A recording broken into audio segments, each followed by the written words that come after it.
gbogbo ọmọ Yorùbá ẹ jọ̀ọ́ ẹ bá ń pe gbogbo àwọn èèyàn kí wọ́n súnmọ́ bí pàápàá jùlọ ẹni tó bá jẹ́ Yorùbá.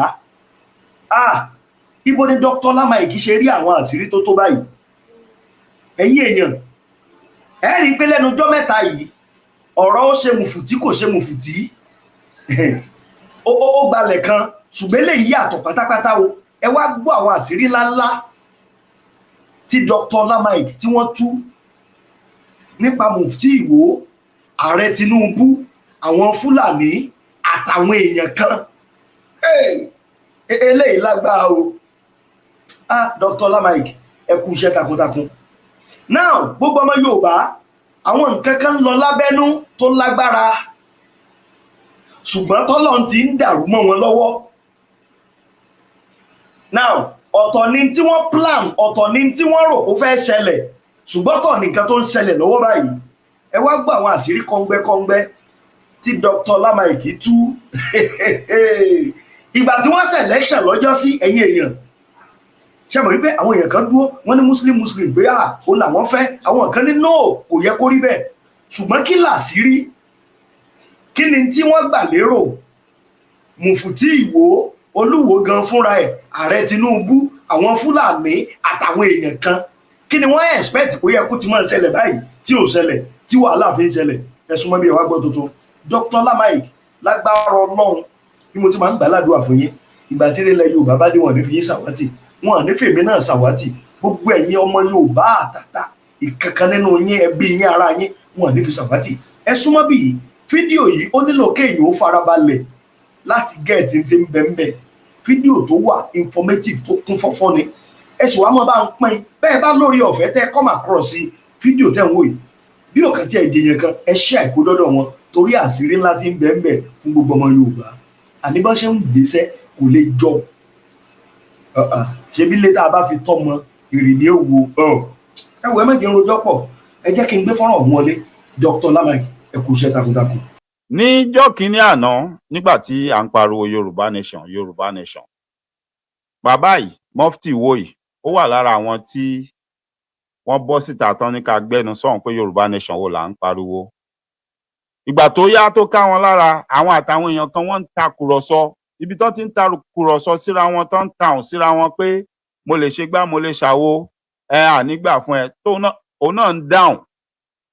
Ó sọ̀rọ̀ débi pé òun náà sọ pé gúdúgúdú àwọn ò túra lẹ̀. Tẹ́ bá rántí ẹ rí àwọn fọ́nrán kan tó jáde ńgbà kan tán káwọn ọmọ kéékèèké kan síta tán sọ pé àwọn ọmọ tí ò tí ì mọ ọkùnrin, àwọn ọmọ obìnrin tán ní kán máa sọ yí pé ilẹ̀ Yorùbá ò ní ṣeé ṣe, wípé Islamic nation òun làwọn ń fẹ́. Tẹ́ bá rántí, èmi parọ́, àwọn fọ́nrán yẹn wà ńbẹ̀, ọ̀pọ̀lọpọ̀ ló fi ṣètò, èmi lè má fi ṣètò. Nígbà yẹn náà bàbá yìí kan náà òun ló kó àwọn kan wá láti ilẹ̀ Lárúbáwá tí àwọn èèyàn kan sọ pé àwọn agbésùmọ̀mí tí wọ́n ń wá káàkiri ni. Tèmi sọ ńgbà yẹn pé èmi ò tí ì rohun tó fìdí ẹ̀ múlẹ̀ tó fẹ̀rí sí pé àwọn yìí wà lára àwọn tó ń wá kiri, pé ṣùgbọ́n síbẹ̀síbẹ̀ iṣẹ́ ọwọ́ wọn ò lè dáa tán fi lè fìlú tiwọn lẹ̀ tán wá sílùú tiwa lákòókò tó jẹ́ pé mufti ìlú Ìwó yìí ó ń dúnkokò mọ́ àwọn èèyàn wa kan nínú Yorùbá nation pé kán pẹnu mọ́, ó dẹ̀ ń lérí mọ́ wọn pé òun ní pé ajá òun lẹ́ni lẹ́yìn òun lè pọ̀bọ, pé òun mọ̀yàn káàkiri. Tẹ́ bá rántí bígbà téèyàn ń fọgbọ́n halẹ̀ mọ́yàn, téèyàn ń dúnkùkù lajà mọ́yàn ni wọ́n fi ọ̀rọ̀ yẹn ṣe tó fi lọ gbé àwọn èèyàn yẹn wá tán fi wá ń gbà yẹn.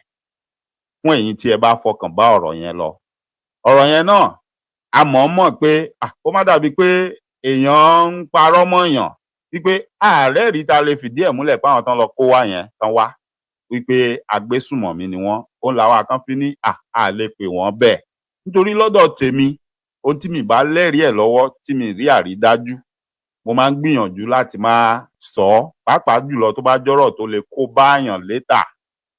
Now ó jọ gàté kò jọ gàté, wọ́n kó àwọn yẹn wá ń gbà yẹn, wọ́n lọ wájú bí mọ́sálásí wọn, wọ́n ká àwọn ọmọ kan síta, wọ́n ní kán máa pèsè kán máa ja kàràtè.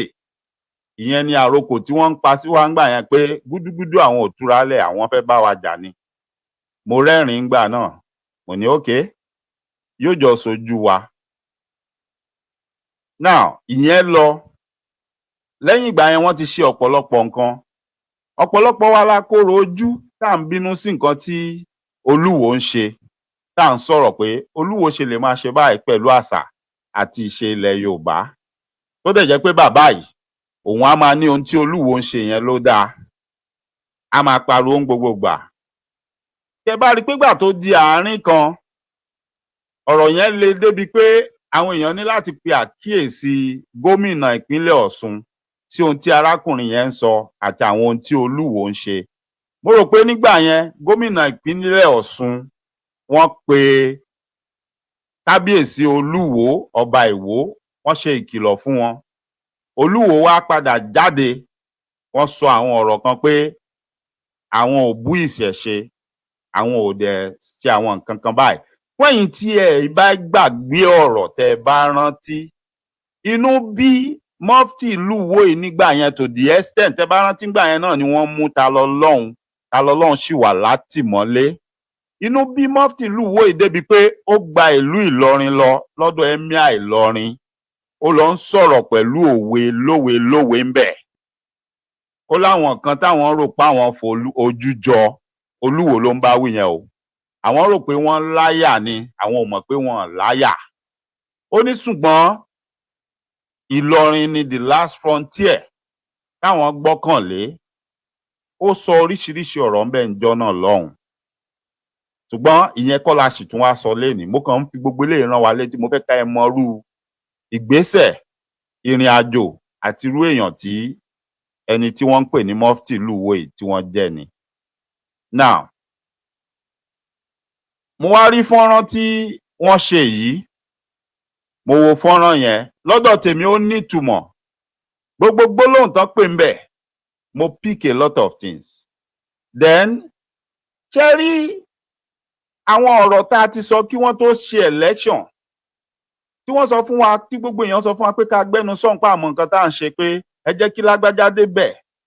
Inú mi dùn lénìí pé gbogbo àwọn èèyàn wọ̀nyí tí ọ̀pọ̀lọpọ̀ mi sọ pé ẹ má bínú fún word tí mo lò yẹn, not gbogbo wọn.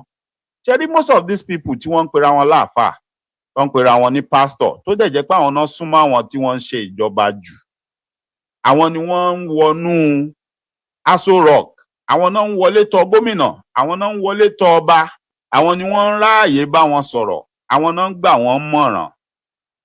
Tá bá ń pariwo pé wọ́n jọ ń pa, wọ́n jọ ń kú, wọ́n jọ ń jẹ ni, wọ́n dẹ̀ jọ ń bàlú yẹn jẹ́, wọ́n jọ ń ṣe gbogbo ohun tó ń ṣẹlẹ̀ ni. Ọ̀pọ̀lọpọ̀ á máa wò pé kí ló dé tá à ń sọ̀rọ̀ bẹ́ẹ̀, kí ló dé tá à ń bú wọn. Now ẹni ó mọ̀ nígbà yẹn pé olóyè Bọ́lá Ahmed Tinubu pé tí wọ́n bá láwọn ń lọ jẹ president kankan pé kò sí nǹkan kan tán lè ṣe fún Nàìjíríà, wọn lè tún Nàìjíríà ṣe. Gẹ́gẹ́ báwa ṣe ń sọ, tọ́pọ̀lọpọ̀ attack wa tán ní ká gbẹnu sọ̀hún, torí ẹ gbọ́ lẹ́nu ẹ ó máa sọ fúnra rẹ̀. Tẹ bá dẹ̀ rántí gbà yẹn náà kan tó selection, ọ̀pọ̀lọpọ̀ àwọn bàbá wa tá à ń pè ní pastor, olórí ilé ìjọ, tó jẹ́ pé ọ̀pọ̀lọpọ̀ wa a ti sọ wọ́n di abọ́ rẹ̀, tó jẹ́ pé tá a bá ti gbọ́rọ̀ látẹnu wọn, Ọlọ́run ò tí ì sọ̀rọ̀ fún wa. Ẹlòmíì gan tó jẹ́ pé òun fúnra rẹ̀ gan nínú ilé rẹ̀, Ọlọ́run bá sọ̀rọ̀ every minute, every second, every minute, every hour, every day, every week. Lọ́lọ́run bóun gangan sọ̀rọ̀ nínú ilé o, ṣùgbọ́n kò farabalẹ̀, kò gbọ́, kò lákíyèsí. A máa dúró pé ọ̀ǹtí tóun bá tó gbọ́rọ̀ lẹ́nu àwọn bàbá kan pé àwọn ni bàbá òun in the Lord, tó dẹ̀ jẹ́ pé àwọn yẹn, ohun táwọn yẹn máa jẹ, wọ́n ṣe máa túlé ayé ara wọn ṣe, tó máa ra ọjọ́ ọ̀la kalẹ̀ fún ọmọ tiwọn by lying to you pé kó máa lay treasures tiẹ̀ ní heaven while they are laying their own treasures on earth and building mansions, amassing wealth. Àwọn yẹn ni wọ́n máa dúró dè pé kí wọ́n sọ̀rọ̀. Nígbà yẹn ọ̀pọ̀lọpọ̀ àwọn bàbá tí ọ̀pọ̀lọpọ̀ ń dúró dè yìí, tẹ́ bá rántí, wọ́n jáde, wọ́n ní àwọn kan lọ́lọ́run ò sọ nǹkan kan, àwọn ò rí nǹkan kan, right? Àwọn kan náà wọn ò rí election, pé election ò take place. Àwọn kan jáde, wọ́n ní Peter Obi làwọn rí, bó tẹ̀ jẹ́ pé à ń sọ fún wọn pé ẹ̀fà ò sí nínú òjé gbogbo àwọn tí wọ́n kó kalẹ̀, wípé ibi pẹlẹbẹ náà lọ̀bẹ ò mọ fi lélẹ̀ bẹ́ẹ̀ bá sọ́ọ́lẹ̀ nígbàgbà. Kì í ṣe ọ̀rọ̀ ẹni tí ó ṣe olórí ni problem. Ọ̀rọ̀ pé ohun tí wọ́n fẹ́ lò tí wọ́n fẹ́ fi ṣe olórí àti ibi tí wọ́n fẹ́ ṣe olórí lé lórí ohun tó wọ́ ohun tí ò dáa ni ohun tí ò ṣeé tò ni kò nílò kán tó ohun tó nílò ni pé kán dáwó ó ní kálukú lọ lọ́tọ̀ọ̀tọ̀ kí kálukú ṣọdẹ lọ́tọ̀ọ̀tọ̀ ṣùgbọ́n wọ́n kàn ń gbà yẹn tẹ́rọ pọ̀lọpọ̀ àwọn bàbá yẹn I can bet you and I can tell you today wọ́n mọ ohun tí Ọlọ́run sọ o yes wọ́n mọ ohun tí Ọlọ́run sọ wọ́n mọ̀ pé Ọlọ́run sọ pé Nàìjíríà ti pín Nàìjíríà ti fàya but because ibẹ̀ ni kókó ọbẹ̀ wọn ibẹ̀ ni wọ́n ti ń jẹun they dare not say it out wọn tó bẹ́ẹ̀ wọn lè sọ bí kankan ni wọ́n bá jáde tó bá ní kí ló fẹ́ bá wọn lẹ́rù kò sí nǹkan irọ́ ni wọ́n ń pa wọn lè sọ wọn tó bẹ́ẹ̀ wọn bí wọn dá wọn lè sọ ni nítorí pé ẹnu tó bá ti jẹ dòdò kò lè gba òdodo láéláé ibi tán ti ń jẹ tán ti ń mu ni they've soiled their hands so they can never say the truth to the powers that be they can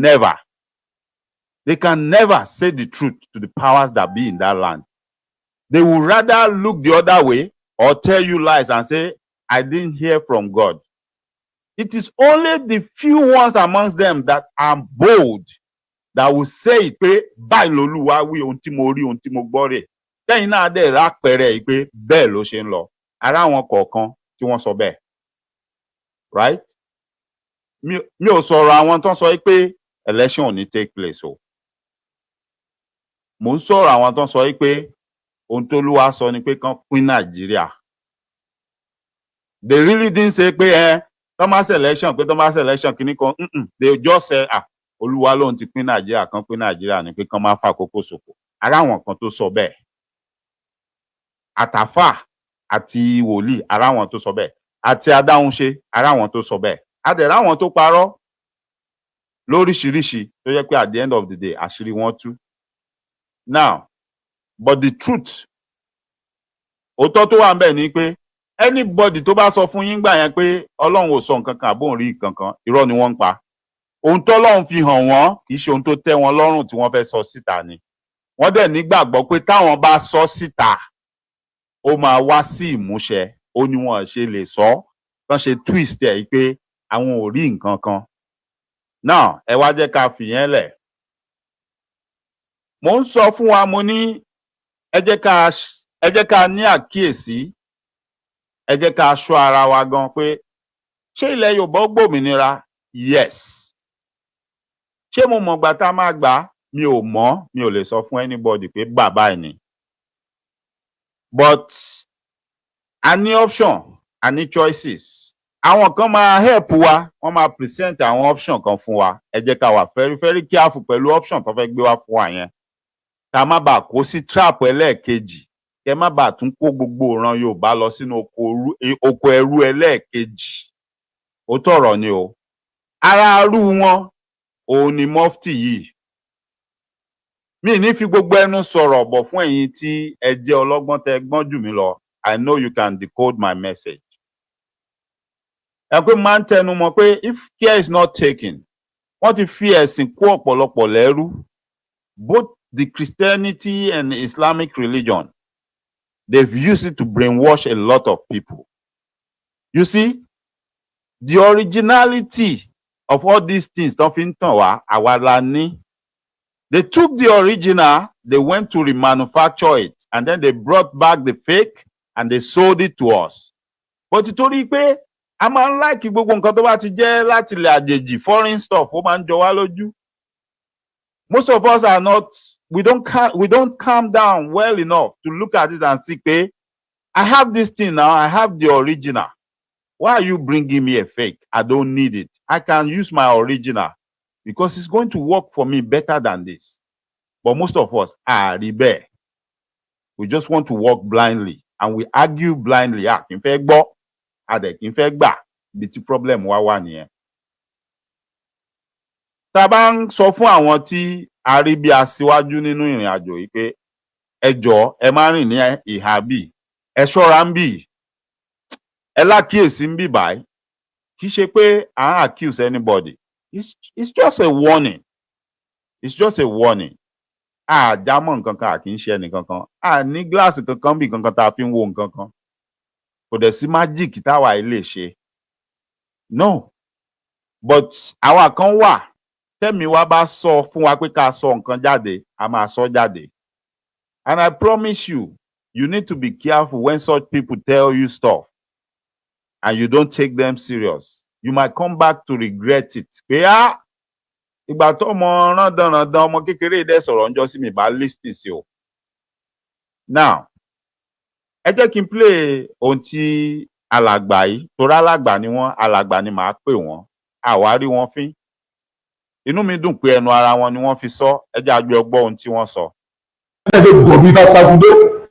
everybody ní jáde owó tó ní wọ́n fi ṣèjọba kò sí owó ẹni tí ó lè jí wọ́n ń jí láti inú afọ́rọ́ tí bàbá gẹ́gẹ́ wà ẹni ọjà lè local government wọ́n mú lọ state kò tó wá jà ló ti tẹ́lẹ̀ ẹwà tó wọ́n mú lọ sí federal kí wọ́n lọ́wọ́ sílẹ̀ advance kí ni ó lè ẹwà tí ẹ̀dùn ní nẹ́ẹ̀tì ìpín wọn sàṣẹ fún Tinubu ṣé kí wàá pa ooru gan wọ́n tó fún àwọn náà lágbé bẹ́ẹ̀ ọmọ ìyá mi ò ní ọ̀tẹ̀ Tinubu ní o mi ò sì lè ní ẹsẹ̀ ọgbọ́n ọdọ àjù Peter lọ ó lè dájú Òbí lọ wà láì tàbí mọ́tò wà láì àìlè rí ṣe rẹ̀ mọ́tò bẹ́ẹ̀ mọ́fẹ́ fọ́fẹ́ èyí pé ń bẹ́ẹ̀ ní ẹ̀kọ́ ọ̀fẹ́ sí kò lè ṣe ní ìlú ẹgbẹ́ tó sì kò sẹ́ni ọmọ pa ní prógámù kankan tó rí léètì mọ́ títí tó ní òfin tó fi jáde orí ẹ̀sùn pa ní kọ̀ọ̀pá ní prógámù kankan pa wà láì tàbí aráyé kan oṣù mọ́ àwa lámọ̀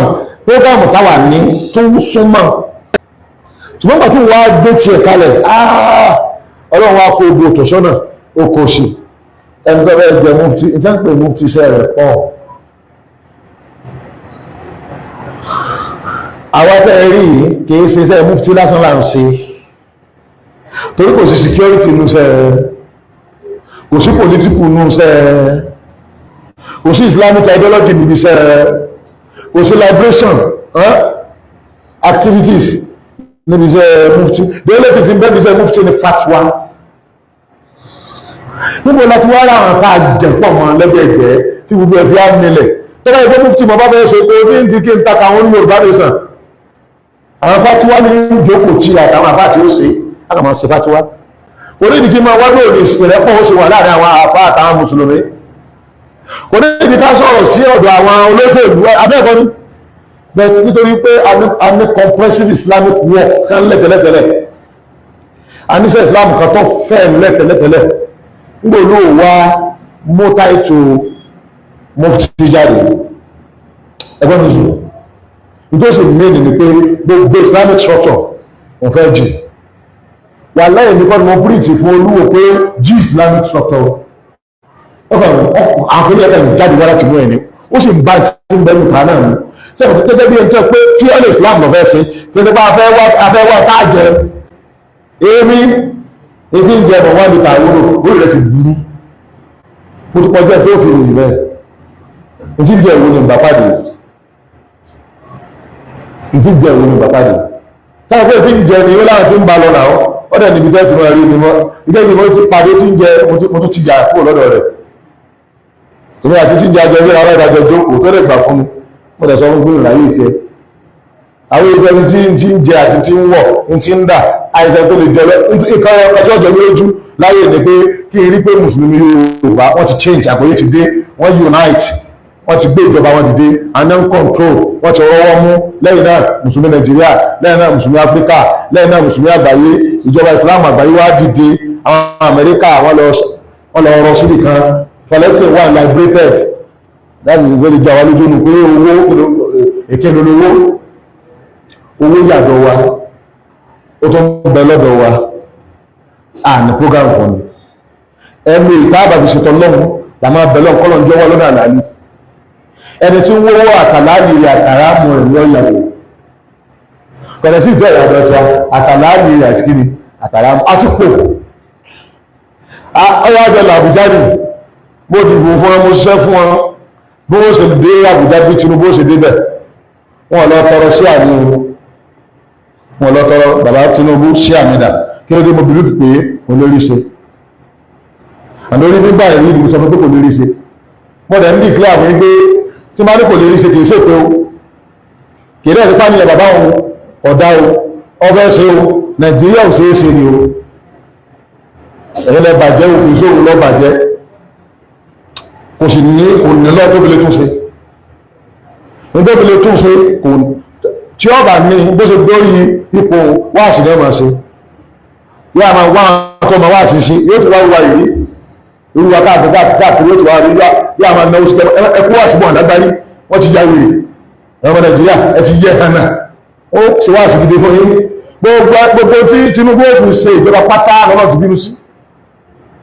kí ló dé wọ́n ń gbowó ẹ̀yìn wọ́n ń jẹ rìbá wọ́n ń parọ́ kò sí ọ́fíìsì tí ìjáde kò sí ibi tí wọ́n náà máa pa owó oṣù tí ẹ ń gbà ti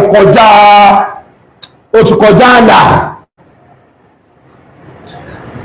corruption ó ti fún wọn lọ́rùn èyí tí corruption ti fún lọ́rùn ẹ̀dín túpẹ̀túpẹ̀ wá tó wá ní ẹ̀ẹ́sàrẹ́ èdè ẹ̀yìn tí corruption ti bá yín mú báyìí ẹ ti fẹ́ kú ẹ ti rọjú ojú yìí ti yọ bọ̀ báyìí níbi tí corruption tó fúnlẹ̀ mọ̀ yìí tó bá ti ń jẹ́ dé ẹwà rẹ̀ tó fẹ́ sáré rìlé níbo lẹ́sì sáré ẹ̀ẹ̀kọ́ gba ara yín kẹ́ ẹ má kú ká má kú ẹ̀rọ ara yìí kì í ṣe kájú abẹ́rẹ́ ṣùgbọ́n abẹ́ ṣiṣẹ́ kan abẹ́ ṣẹ̀ kankan kò sí ẹ̀kẹ́tẹ́ lè ṣe bí wọ́n lọ yáwó wọn pè ní bí wọ́n lọ yáwó wọn pè ní Nàìjíríà owó tí wọ́n lọ rí yáwó wọn nídìí gbogbo mínísírì pátápátá gbogbo iṣẹ́ ìjọba pátápátá tí wọ́n bá gbogbo ti corruption bẹ̀ owó tí àwọn òṣìṣẹ́ yẹn máa jẹ mọ́lẹ̀ tí wọ́n bá kó lẹ̀ báyìí wọ́n wà máa yáwó Nàìjíríà ni kì í ṣe pààlọ́ máa yáwó kò sí èrè lásán láyé Arẹ́gbẹ́ rí 1 billion gbà lọ́wọ́ wọn tí ń sọnù lọ́dọọdún lẹ́yìn ìgbà tí wọ́n rí àkáǹtì àìmọye táwọn máa ń sanwó sí ọ̀fíṣíálì báńkì láàrin àwọn àti báńkì ọmọ tùkúgbọ̀n ọmọ kó kí sákáǹtì tí ìjọba mọ̀ wọ́n sì ń sanwó bẹ̀ àkáǹtì bí méjì mẹ́ta pé rẹ̀ ìjọba mọ̀ bí mélòó kan ìkútà àwọn sanwó sí gbágẹ̀mí mọ̀gbọ̀mọ̀gbó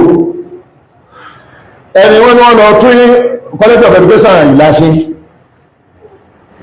college of education ìlà wọ́n ní láti máa bí ó tọ̀ pé má yí ẹsẹ̀ wá wò gbẹ̀mù rí gbẹ̀mù millions ní o ẹlẹ́nà ń tán kọ́lẹ́ẹ̀dì àwọn ẹ̀bẹ̀ tù ó sábà ẹbá nìkan máa kó tó wà ókè gbogbo gbẹ̀mù tó bá ń lọ síjọba sí wọ́n yàwó ṣèjọba máìnì wa lọ́sọ̀ wọ́n sàn wà ní àwọn tí wà ní pé ń gbé tọ́lá sọ́rí ó tàwọn wà ní ẹ̀tọ́ sọ́rí wọ́n tí wọ́n dá àmọ̀tẹ́kùn lẹ̀ àwọn ẹ̀tọ́ sọ́rí ará sí ẹ̀ bàbá kìíní ẹ̀yin alágbára igbá ẹ̀yẹ gba awẹ́ ẹ̀yẹ gba 1 billion ẹ̀yẹ gba 500 million ẹ̀yẹ gba 250 million so ní bàbá ẹ̀fẹ́ alẹ́ ẹ̀já máa sí bá sí wà ẹ má sí bá sí wù yẹ tí wọ́n bá gba bribe yẹn owó tó máa rí ń bẹ̀ wọ́n lè fi ṣe gbogbo project Ọ̀ṣun 1/3 rẹ̀ àkó sì jì ó sì san bribe kún lè jì wọ́n san bribe kún lè sígínì kí a lè jì so ìdí náà sọ pé bàbá yìí kò lè rí ṣe nìyẹn tó bá rò ó lè ṣe kọ́ náà ń so àwọn dọ́kítà kì í ṣe bá gbọ́ fàdúrà rẹ̀ lọ àwọn gan ṣàdúrà pọ̀ náà bá ní kọ́ ṣùgbọ́n àwọn ọmọ bọ́lọ̀ wo sì kọ́ bá ti bá kà á lọ́rọ̀ ọlọ́run àkọ́rọ̀ àná bí òbí ọgbọ́n gbogbo iṣẹ́ tẹ́sẹ̀ gọ̀bí tàbí tó everybody ní jáde owó tí wọ́n fi ṣèjọba kò sí owó ẹni tí ó lè tí ò lè jí wọ́n ń jí láti inú wá fọ́nà fún bàbá gẹ́gẹ́ wà ẹni ọjà lè local government wọ́n mú lọ state kò tó wá jà ló ti tẹ́lẹ̀ ẹwà tó wá mú lọ sí federal kí wọ́n lọ́wọ́ sí advance kí ni ó lè ẹwà ní fight gbogbo lọ́dà àdá yẹn àwọn gómìnà tó ti jẹ gómìnà gómìnà àṣẹ ní mínísítà mọ́ àwọn ní ọmọ olè dájú gómìnà àṣẹ mínísítà mọ́ àgbẹ̀rẹ̀ orí lábùjá mọ́ gómìnà ẹ̀mọ́ àṣẹ sẹ́nẹ́tọ̀ iṣẹ́ sẹ́nẹ́tọ̀ ni wọ́n ṣe pẹ̀lú owó tẹ̀lú ó wà kòbínẹ̀tì pẹ̀lú owó ju pé ẹ̀ sófin lọ aráyé ẹlẹ́bùn mo fẹ́ bí léèrè ṣé nítorí òfin tẹ́fẹ́ lọ lè ṣe ni wọ́n fi ń lọ nẹ́fí ń sọ bí àdìbò fáwọn nẹ́fí ń dà láwọn ẹjọ́ wọ́n fi ń bẹ̀rẹ̀ àfẹ́lẹ́ sọfin ni tó fi ní àbòwò ìbùdó ní ọ̀dà nù tó ìbùdó ìtàrí ọ̀dà nù ọmọ ìyá mi ò ní ọ̀tẹ̀ Tinubu ní o, mi ò sì ní ẹsẹ̀ ọgbọ́ ọdọ àjù Peter lọ, ó lè dájú Obi lọ, wà láì tàbí mọ́tò kò wà láì àìlérí ṣe rẹ̀ mọ́tò bẹ́ẹ̀ mọ́ fẹ́ fọ́ fẹ́ pé bẹ́ẹ̀ ní ẹ̀kú wọ̀n fẹ́ sí kò lè ṣe ni o bíwẹ̀ mi tó wá láti sọ fún kò lè ṣe àfi tí wọ́n bá lè gbọ́ràn tí wọ́n wà ṣe bàbá Tinubu yóò tú àwọn yẹn dànù, yóò àkáwọn yẹn mí tuntun wá ibi ẹ ti ń jí owó bí èrè wọn ni ojú rẹ̀ wọ́n nínú ìtàn rẹ̀ ò jí owó nípa ọ̀bẹ̀rù Ọlọ́run èèmọ̀ ni wọ́n pàwọn afárá ẹni ọlọ́jọ́ àwọn ọmọ yìí wo ni èjìwó tẹ́ mọ̀ wọ́n dáadáa wọ́n ti ṣiṣẹ́ wọ́n ní experience nípasẹ̀ ìjọba ẹ kó wọn jọ ẹ pààrọ̀ gbogbo àwọn wèrè bẹ́ẹ̀ bá pààrọ̀ wọn Ọlọ́run náà ò lè pààrọ̀ fi ṣe bẹ́ẹ̀ bá change wọn Ọlọ́run náà ò lè change àdánwò wa wọ́n jalè bọ́dà wọ́n jalè báńkì wọ́n jalè ní ọ́fíìsì everywhere àti ti jalè pọ́ sí ìbẹ̀rẹ̀ yẹn tọ́ka sí pé àdéṣùkú ìjọba tẹ́ ní ọ̀fẹ́ nìyí lẹ́nu kan bá mi pé àwọn ọmọ wọn ò ní lọ sùkúù mọ̀ báyìí o wọ́n ní ìgbò fílẹ̀ mi ni pé private school ló kọ́ mọ́ lọ ẹsẹ̀ ìwọ̀n ilé ìrọ̀rùn nù ọba ní àti public school ní bọ́bá ní kí ló yẹ kí ebi public school lẹ pé school òkè fáńbẹ̀wò public school wọn school ìjọba ń bẹ̀ ní kí ló dé ó ní àwọn òrùwọ́ sẹ ẹ̀ẹ́dùn ìbẹ̀rẹ̀ ẹ̀ẹ́dùn owó rẹ̀ máa ní sẹ́ńgbò rẹ̀ ní ọ̀nà gbowó ló bá ń ṣe owó ńlẹ̀ díẹ̀ náà lè kọjá sí àwọn private gan àríkà díẹ̀ náà lè kà private ṣe kéde lóbi jùlọ wọ́n sì ń pè lọ́fẹ̀ ẹ̀kọ́ wọ́n bá sá ti sọ̀rọ̀ kan ní Nàìjíríà rẹ̀ fake wọ́n sọ wọ́n ní àná gbígbé sí ayé fake yóò dà ṣùgbọ́n gbà tó bá yí gbogbo yín tán ni tí ó wájọ corporate pé ẹjá jọ dà ẹ̀yẹ takúsọ àwọn gómìnà lọ́rùn takúsọ àwọn president lọ́rùn pé fáwọn olùkọ́ ẹ̀sọ́ fún sẹ́nẹ̀tọ̀ pé ó lè yọ́ ó lè ṣe senate ó lè lọ senate ẹ̀sọ́ fún ọgbọ́n ẹlọ́gbẹ̀ mínísítà tó ti jalè rí kọ́dà kọ́mọ́ jalè ọ̀sá ti ṣe gọ́gọ́rì lọ́wọ́ jẹ́ lọ́wọ́ ọmọ iṣẹ́ yìí ẹgbẹ́ lè bí ọ̀wá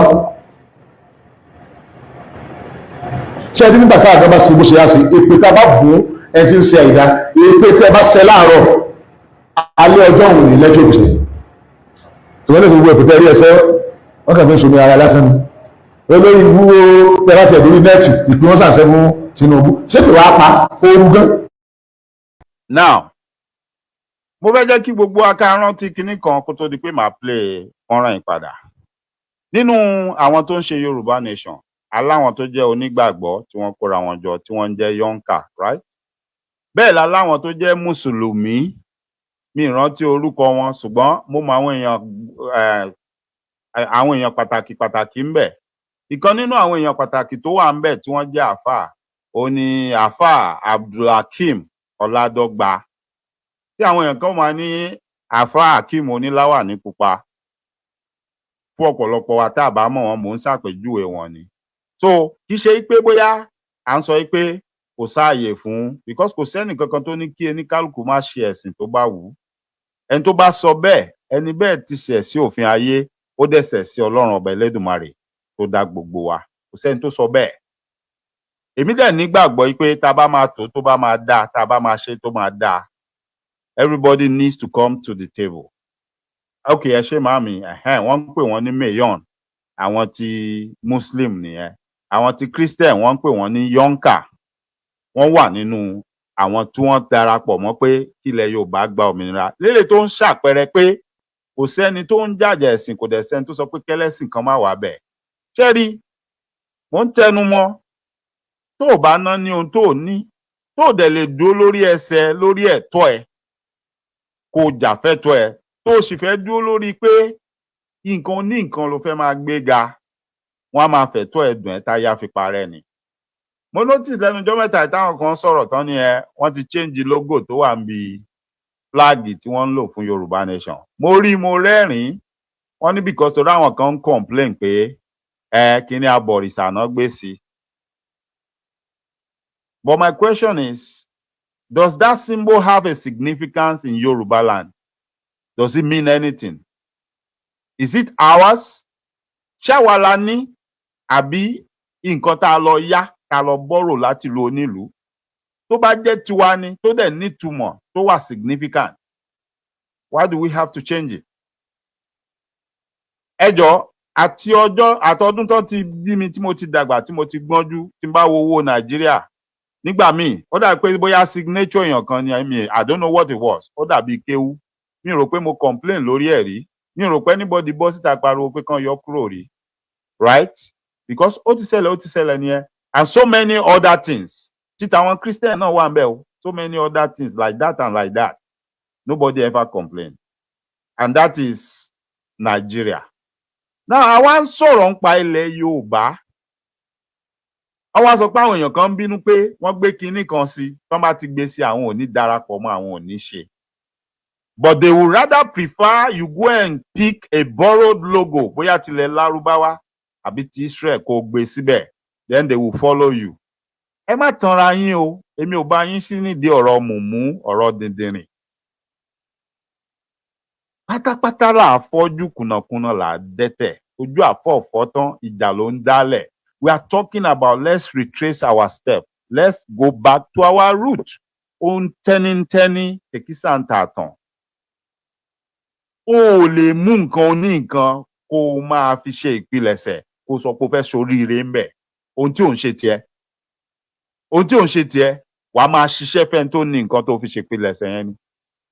Àwọn ló máa ṣiṣẹ́ fún. Táyé máa fi parẹ́. Until the day you realize and understand that, before I will take you serious, pé ẹni serious ó mọ tó ń sọ. Why must some people say àfi tẹ́ bá gbọ́ tiwa, àfi tẹ́ bá gbà tiwa? And you always have to dance to their tune. Even though you are on the right, they are still going to force you. Kóhun táwọn sọ yẹn ló gbọ́dọ̀ ṣẹ. Tẹ́ bá ti ṣe kí gbogbo ẹ̀ dàrú. Èmi máa ń kóró ojú sírú nǹkan bẹ́ẹ̀ yẹn. Èmi máa ń jarú ìjà yẹn gan, ó máa ń bí mi inú. Èmi máa ń jarú ìjà yẹn gan, ó máa ń bí mi inú because I like to let people know pé come. Fi nǹkan tó wrong inú nǹkan yẹn kan gangan fi hàn mí. Because the thing you are telling me or whatever you are preaching, tó bá gbà mí láàyè ká tú kanlẹ̀, màá mú gbogbo nǹkan tó bàjẹ́ tó burú nú ẹ̀, tó burú pátápátá, tó ju gbogbo nǹkan tó ń condemn pé àwọn baba ńlá baba wa ń ṣe, màá mú jáde, màá kó lé ẹ lọ́wọ́. You might continue to argue about it, but wàá mọ̀ nú ẹ wípé I've told you the truth, and that is nothing but the truth. Just like bí irú ọ̀rọ̀ tí bàbá yẹn sọ jáde lẹ́nu ń sìn pé Tinubu ò lè rí ṣe. So bàbá yẹn mọ̀ pé Tinubu ò lè rí ṣe when they were all shouting Muslim ticket. Ó mọ̀ bẹ́ẹ̀ ń gbà yẹn. He never said ẹ lè rí nǹkan kan ṣe, ẹ lè rí Nàìjíríà tó. Then tẹ́ bá tún wá wò ó, kò fẹ́ dúró sórí òótọ́ yẹn gangan pé Nàìjíríà ò ń ṣe nǹkan tó ń tútò. Ó mú option wá pé on this condition ni Tinubu fi lè rí ṣe. Tẹ́ bá wo option tó mú wá, he's talking about Islamizing Nigeria. He's talking about Nigeria needs to be Islamized. Bóyá mi ni mo rò bẹ́ẹ̀, ẹ jẹ́ ká tú fọ́nrán yẹn bẹ̀rẹ̀ láti bẹ̀rẹ̀ kí wá máa sọ̀rọ̀ lé lórí. bẹ́ẹ̀ ṣe gòbí tàkàtúndé everybody ní jáde owó tó ní wọ́n fi ṣèjọba kò sí owó ẹni tí ò lè jí wọ́n ń jí láti inú afẹ́rọ́ tí bàbá gẹ́gẹ́ wà ẹni ọjà lè local government wọ́n mú lọ state kò tó wá jalè ó ti jalè ẹ wá tó wá mú lọ sí federal kí lọ́lọ́wọ́ sílẹ̀ advance kí ni ó lè ẹ bá tiẹ̀ lórí nẹ́ẹ̀tì ìpín wọn sàṣẹ fún Tinubu ṣé kò wá pa ooru gan gbogbo fún àwọn náà gbé bẹ́ẹ̀ ọmọ ìyá mi ò ní ọ̀tẹ̀ Tinubu ní o mi ò sì lè ní ẹsẹ̀ wọn gbọ́ ọ̀dà ju Peter lọ ó lè dájú òbí lọ wà láì tàbí mọ́tò wà láì àìlérí ṣe rẹ̀ mọ́tò bẹ́ẹ̀ mọ́fẹ́ sọ fún pé ń bẹ́ẹ̀ ní ẹ̀kú wọ̀n fẹ́ sí kò lè ṣe ni o ẹgbẹ́ tó sì kò sẹ́ni ọmọ pa ní prógámù kankan tó rí léètì lọ tí tó ní òfin tó fi yá. Now ask yourself, program wo ni máa yìí ń sọ̀rọ̀ nípa ẹ̀? Kí ni program tó láwọn ní tó ń sọ̀rọ̀ nípa ẹ̀? Ẹ máa bira yín. You've seen this man, gbogbo ala ti gbọ́rọ̀ ẹnu ẹ̀ ládẹ̀ tí rohun tó ń ṣe. A ti ń gbọ́rọ̀ ẹnu ẹ̀ látẹ̀yìn wá. A ti rí àtakò tó ń ṣe pé kò sí nǹkan tó ń jẹ́ Yorùbá nation, Islamic nation làwọn fẹ́ gbà. Now, ẹ wá coming from that angle, right? Ẹ wá gbọ́ ohun tó ń sọ báyìí ó láwọn ní program àwọn ní program ẹja tẹ̀síwájú. Olúwo ìṣọ̀bá ni kọ̀ọ̀bá ní prógámù kankan pa wàláhì tàlá aráyé kan ò sì mọ̀ àwa la mọ̀ prógámù táwa ní tó ń súnmọ́ ṣùgbọ́n pàtó wàá gbé tiẹ̀ kalẹ̀ ọlọ́run wa kó gbogbo tó sọ́nà ó kò sí ẹni tó bẹ́ẹ̀ jẹ mufti ìtẹ́ ń pè mufti iṣẹ́ rẹ̀ pọ̀ àwa tẹ́ ẹ rí yìí kì í ṣe iṣẹ́ mufti lásán là ń ṣe torí kò sí security nù sẹ́ kò sí political nù sẹ́ kò sí Islamic ideology níbi sẹ́ kò sí liberation activities níbi sẹ́ mufti the only thing tí ń bẹ́ẹ̀ níbi sẹ́ mufti ni fatwa níbo láti wá ra àwọn tá a jẹ̀pọ̀ mọ́ lẹ́gbẹ̀ẹ́gbẹ́ tí gbogbo ẹ̀fí á nílẹ̀ tó bá yẹ kó mufti mọ́ bá fẹ́ ṣe pé ní ìdí kí n taka àwọn oní Yorùbá nation àwọn fatiwa ní ìjókòó tí àtàwọn àfáà tí ó ṣe àkàmọ́ sí fatiwa onídìí kí máa wádùn òní ìrẹ́pọ̀ ó ṣe wà láàrin àwọn àfáà àtàwọn mùsùlùmí onídìí ká sọ̀rọ̀ sí ọ̀dọ̀ àwọn olóṣèlú abẹ́ẹ̀kọ́ ní bẹ́ẹ̀ nítorí pé a ní comprehensive Islamic work kan lẹ́tẹ̀lẹ́tẹ̀lẹ̀ a ní sẹ́ Islam kan tó fẹ́ lẹ́tẹ̀lẹ́tẹ̀lẹ̀ nígbà olóò wá mọ́tàìtò mufti jáde ẹgbẹ́ mi sùn ìtòsí mẹ́rin ni pé gbogbo Islamic structure wọ́n fẹ́ jì wà lẹ́yìn nípa ni mo bíríìtì fún Olúwo pé jí Islamic structure àkọlé ẹ̀ka jáde wá láti mú ẹni ó sì ń bá ti ń bẹ nínú ta náà mú sẹ́yìn tó gẹ́gẹ́ bí ẹni tó pé kí ọ́ lè Islam lọ fẹ́ ṣe kí ẹni bá afẹ́ wá tá a jẹ èmi èmi ń jẹ ọmọ wá níta àwòrò orí rẹ ti burú mo ti pọjá tó fi rèé bẹ́ẹ̀ ìtí jẹ́ ìwé ni bàbá dé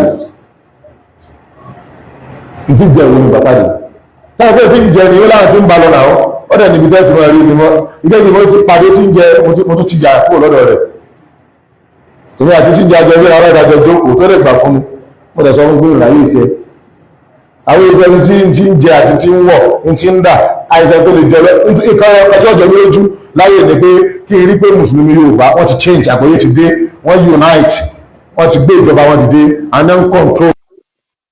ṣe gbọ́ wọ́n ti gbé ìjọba wọn dìde àwọn ni wọ́n ń control ok. wọ́n ti rọwọ́ mú lẹ́yìn náà mùsùlùmí Nàìjíríà lẹ́yìn náà mùsùlùmí Áfíríkà lẹ́yìn náà mùsùlùmí àgbáyé ìjọba Islam àgbáyé wá dìde àwọn Amẹ́ríkà wọ́n lọ rọ síbì kan Farasin wà liberated láti ìgbẹ́lẹ̀ jọ àwọn lójú nù pé owó èké lólówó owó yàdọ̀ wa ó tó ń bẹ lọ́dọ̀ wa ní program kan ni ẹnu ìtaàbà fi ṣètò lọ́hùn la máa bẹ lọ́hùn kọ́lọ̀ ń jọwọ́ lọ́nà àlàálì ẹni tí ń wọ́wọ́ àtàláàlì rẹ̀ àtàrà mọ̀ ẹ̀mí ọ̀yàwó kọ̀dẹ̀ sí ìtẹ́ ìyàdọ̀ ọ̀tọ̀ àtàláàlì rẹ̀ àti kíni àtàrà àti pò ọwọ́ àjọlọ̀ Àbújá ni mo dìbò fún ọ mo ṣiṣẹ́ fún ọ bí wọ́n ṣe dé Àbújá bí Tinubu ṣe débẹ̀ wọ́n lọ tọrọ sí àmì wọ́n lọ tọrọ bàbá Tinubu sí àmì dà kí ló dé mo bìrì pé kò lórí ṣe àmì orí nígbà ìlú ìdìbò sọ pé kò lórí ṣe wọ́n dẹ̀ ń dì pé àwọn ẹgbẹ́ tí máa ní kò lórí ṣe kì í ṣe pé o kì í dẹ̀ nípa níyàn bàbá òun ọ̀dá o ọbẹ̀ ṣe o Nàìjíríà ò ṣe é ṣe ni o. ṣe rí i pé ó mọ òótọ́ ọ̀rọ̀ all along látijọ́ ìta ń pariwo like almost all of them wọ́n mọ òótọ́ ọ̀rọ̀ wọ́n dẹ̀ mọ ohun tá à ń sọ wọ́n mọ̀ pa right lórí nǹkan tá à ń sọ but gbogbo wọn oníkálukú ń dọ́gbọ́n ọgbọ́n àrékérekè bọ́n ṣe máa tún kọ́nà situation tó wà ńlẹ̀ yẹn táwọn fi máa tún yẹ́wọ̀n pé èèyàn tó wà ń bẹ̀ náà sìn ó sọ pé long term ambition ni pé kóun di ààrẹ ó dẹ̀ di dandan gbogbo ohun tó bá gbà làwọn máa fún èmi ló kàn ó dẹ̀ ti di ààrẹ irú ẹni tó ń sọ̀rọ̀ yìí náà long term ambition ẹ̀ èròǹgbà ọkàn tiẹ̀ tó náà fẹ́ kó wá símúṣẹ òun ló ń sọ jáde lẹ́nu tẹ́ ń gbọ́ yẹn even though òun náà ti rí i pé Nàìjíríà is beyond repair it's not something tó yẹ kán máa sọ pé wọ́n fẹ́ repair àbọ̀n fẹ́ ṣe nǹkan kan ó mọ̀ pé the only viable option tó wà òun náà ni pé kán pín kó ní kálukú máa lọ kí Yorùbá máa lọ but the fear is there for him pé life ambition tóun long term ambition tóun ti ń ròyìn pé wọ́n máa islamize country àwọn làwọn máa ṣòfin làwọn máa ṣe gbogbo nǹkan ohun táwọn bá fẹ́ ló máa ṣẹlẹ̀ àwọn làwọn máa pàṣẹ àwọn làwọn máa wà in charge of everything ṣé kinní yẹn máa ṣe tí wọ́n bá ní kán pín tán bá gba Yorùbá nation ó mọ̀ pé problem máa wà but tí wọ́n bá ní wọ́n máa tú Nàìjíríà ṣe ó mọ̀ pé èròǹgbà àtọkàn tòun yẹn ó sì lè wá símúṣẹ. Now let me tell you this man right here, the only reason why he supported Muslim ticket was he was thinking pé that will help them to achieve his own lifetime ambition tóun ní lọ́kàn pé ṣé àwọn pé ti ṣe èròǹgbà ọkàn ẹ̀ fún gbogbo wa báyìí ohun tó ń retí tó fẹ́ kó ṣẹlẹ̀ òun lẹ gbọ́ tó sọ lẹ́nu yẹn. tó tírú ẹni bá dúró tó ń sọ̀rọ̀ tó ní òun olórí ẹ̀sìn tó ń pariwo tó dẹ̀ ń pèrè ẹ̀ lọ́mọ Yorùbá tó ń sọ pé ẹgbẹ́nu sọ̀hún Yorùbá nation wo lẹ̀ ń pariwo Islamic nation làwọn ń fẹ́. ẹ má kó ọ̀rọ̀ ẹ̀ dànù ẹ má sọ pé kàn ń sọ̀rọ̀ ni ẹ má sọ pé ajá ló ń gbó ó mì ní nǹkan tó ń sọ and he's serious about it. He's not kidding, he's not joking. ṣé rò pé irú àwọn eléyìí ń gbàdúrà àbí wọ́n ń bá wa sáré pé ká gba òmìnira ilẹ̀ Yorùbá? No, they are not. nítorí pé òmìnira ilẹ̀ Yorùbá táwa ń lé tá à ń sọ yẹn kò sí ààyè fúnrú nǹkan tóun ń sọ yìí kò sí ààyè fún níbẹ̀ níbi tí wọ́n ti máa force everybody pé kán wá gba òfin tó wá láti inú ẹ̀sìn kan.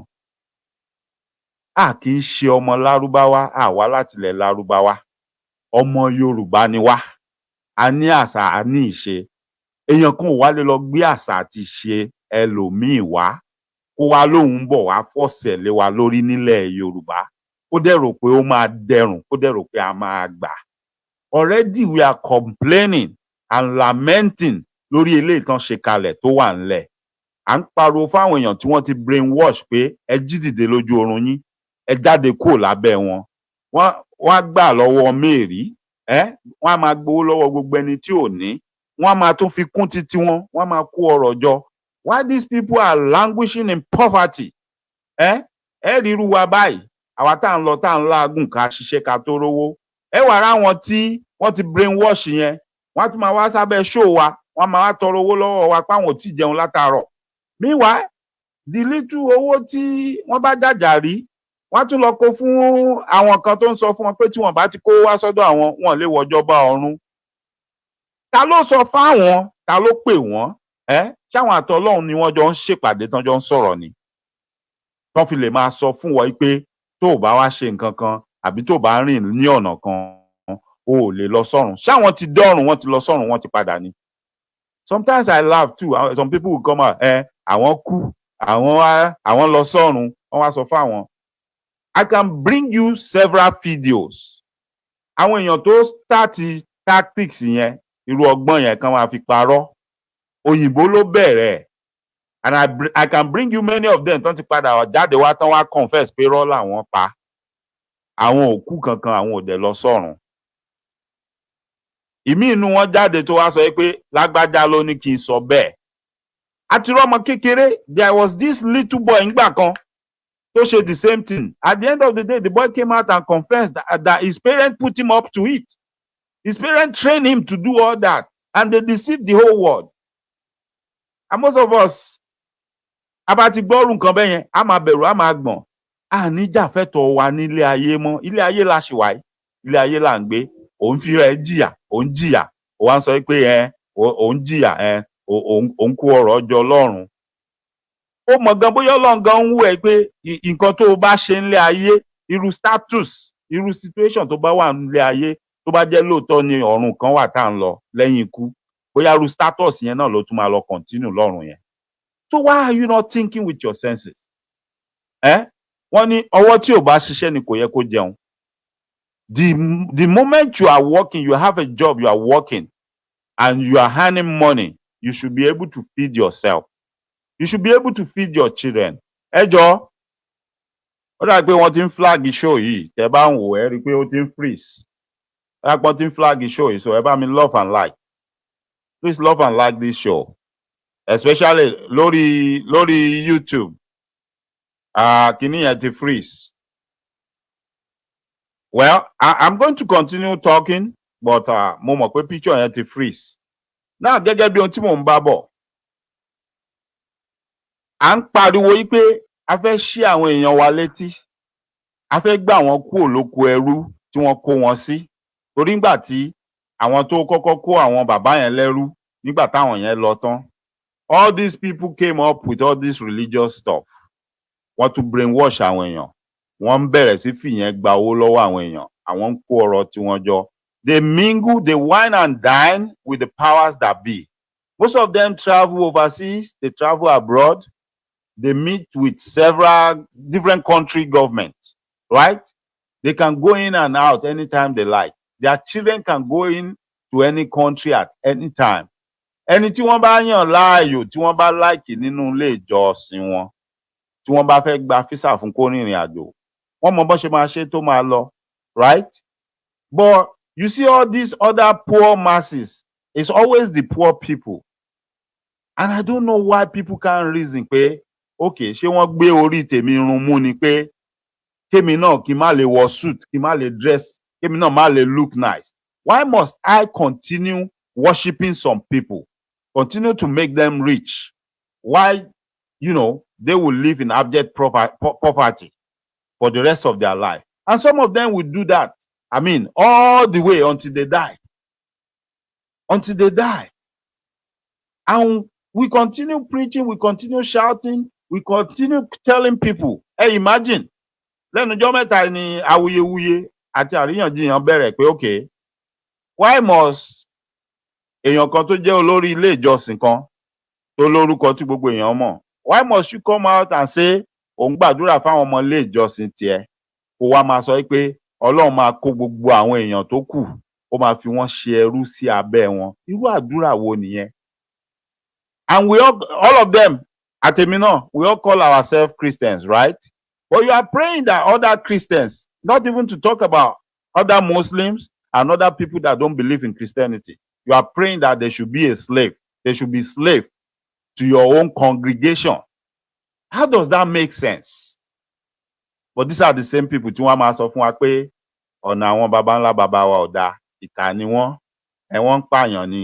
wọ́n ro dáadáa ròyàn ẹjọ́ ṣé ẹni tó ṣerú àdúrà yẹn ẹni tó ní káwọn èèyàn máa gba irú àdúrà yẹn ṣó lérò dáadáa lọ́kàn ṣó ro èrò dáadáa fún the rest of the people tí wọ́n wá sí church títí ẹ̀ ṣé òun ní èrò dáadáa lọ́kàn ṣérú ẹni yẹn ṣó tọ́ sí lẹ́nu láti máa sọ̀rọ̀ pé àwọn bàbá wa pé ìkà ni wọ́n ṣé ìkà títí ẹ̀ kò ti ju àwọn ti bàbá tó ń bù yẹn lọ but people won't listen ara arú wọn náà lélẹ́yìí náà like I said bó ṣe wà nù àwọn Christian ló wà nù Muslim ẹ rí i pé gbà tó ń sọ̀rọ̀ ó ní kàn tiẹ̀ má think about Peter Obi his only reason for saying that is torí pé kò kí n ṣe Muslim that is his only reason now lọ́dọ̀ tèmi àti Peter Obi o àtàtìkù o ẹ rí i pé kò dárúkọ Àtìkù gan kò dárúkọ Àtìkù kò porí Àtìkù he only mention Obi ibi tẹ́ ti máa mọ intention ohun tó wà lọ́kàn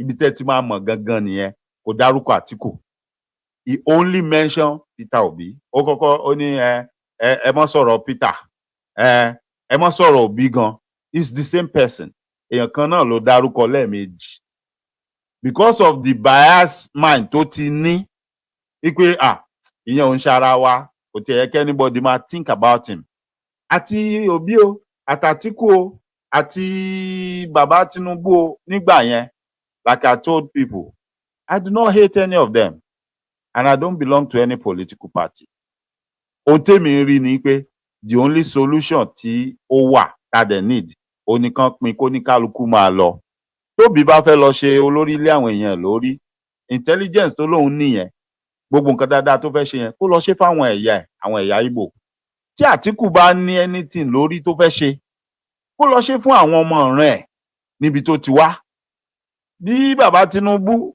bí ọmọ Yorùbá bá tẹ́wọ́ gbà wọ́n pé gbogbo ọpọlọ tí bàbá ní gbogbo tó náà fẹ́ ṣe yẹn kán wá ṣe fọ́mọ Yorùbá káwọn náà wá ṣe ńgbà tá a bá gbalẹ̀ Yorùbá bọ̀ nǹkan kan tó dájú tèmi ń tẹnu mọ́ tí mo dẹ̀ mọ̀ pé bẹ́ẹ̀ náà ni gbogbo wa ṣe ń rò ni pé before anything will happen there needs to be a round table talk a kind of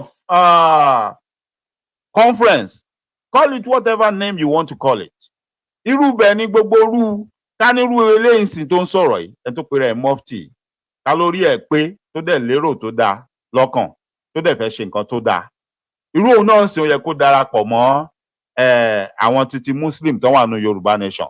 Ibẹ̀ ni gbogbo irú wọn nígbà tó máa pe irú national conference yẹn ni gbogbo wa ó ti yọjú. Irú èmi gan máa yọjú because gẹ́gẹ́ bí ariwo tí mò ń pa pé wọn ní tójú mi yàn mí lẹ́bọ. I would like to be present because I don't think anybody can represent me. I want to represent myself so that tó bá ti ń sọ gbogbo ohun tó ń sọ, tó bá ti ń sọ bí òfin yẹn ṣe máa lọ àti kí ni ó máa ṣẹlẹ̀. Tí n bá rí nǹkan tí ò tẹ́ mi lọ́rùn, má lè tètè raise objection mi ńbẹ̀. Tírú àwọn tó ń sọ̀rọ̀ àpọ̀dà ọ̀rọ̀ dìndìnrín tó bá yọjú ńbẹ̀ tó bá ti ń sọ ohun tó ń sọ yìí, má lè nawọ́ pé no, ìyẹn ò lè work fún wa. Ọmọ Yorùbá ni wá, ilẹ̀ Yorùbá ni wọ́n ń pè bí. That is why I will be there. And that is why I also want him to be there as a Muslim. So that tó bá ń sọ nǹkan tó ròyìn pé kò ní pay wa as ọmọ Yorùbá, tá jẹ́ Muslim, òun náà lè raise objection.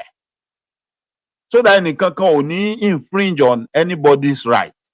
Àwa jọ gbọ́ra wa yé ní tùbínùbí, right? Àwa jọ ṣe ètò òfin. Ẹ̀yìn ìgbà yẹn la máa wá sọ̀rọ̀ pé we the people, we the Yoruba people, gbogbo wa.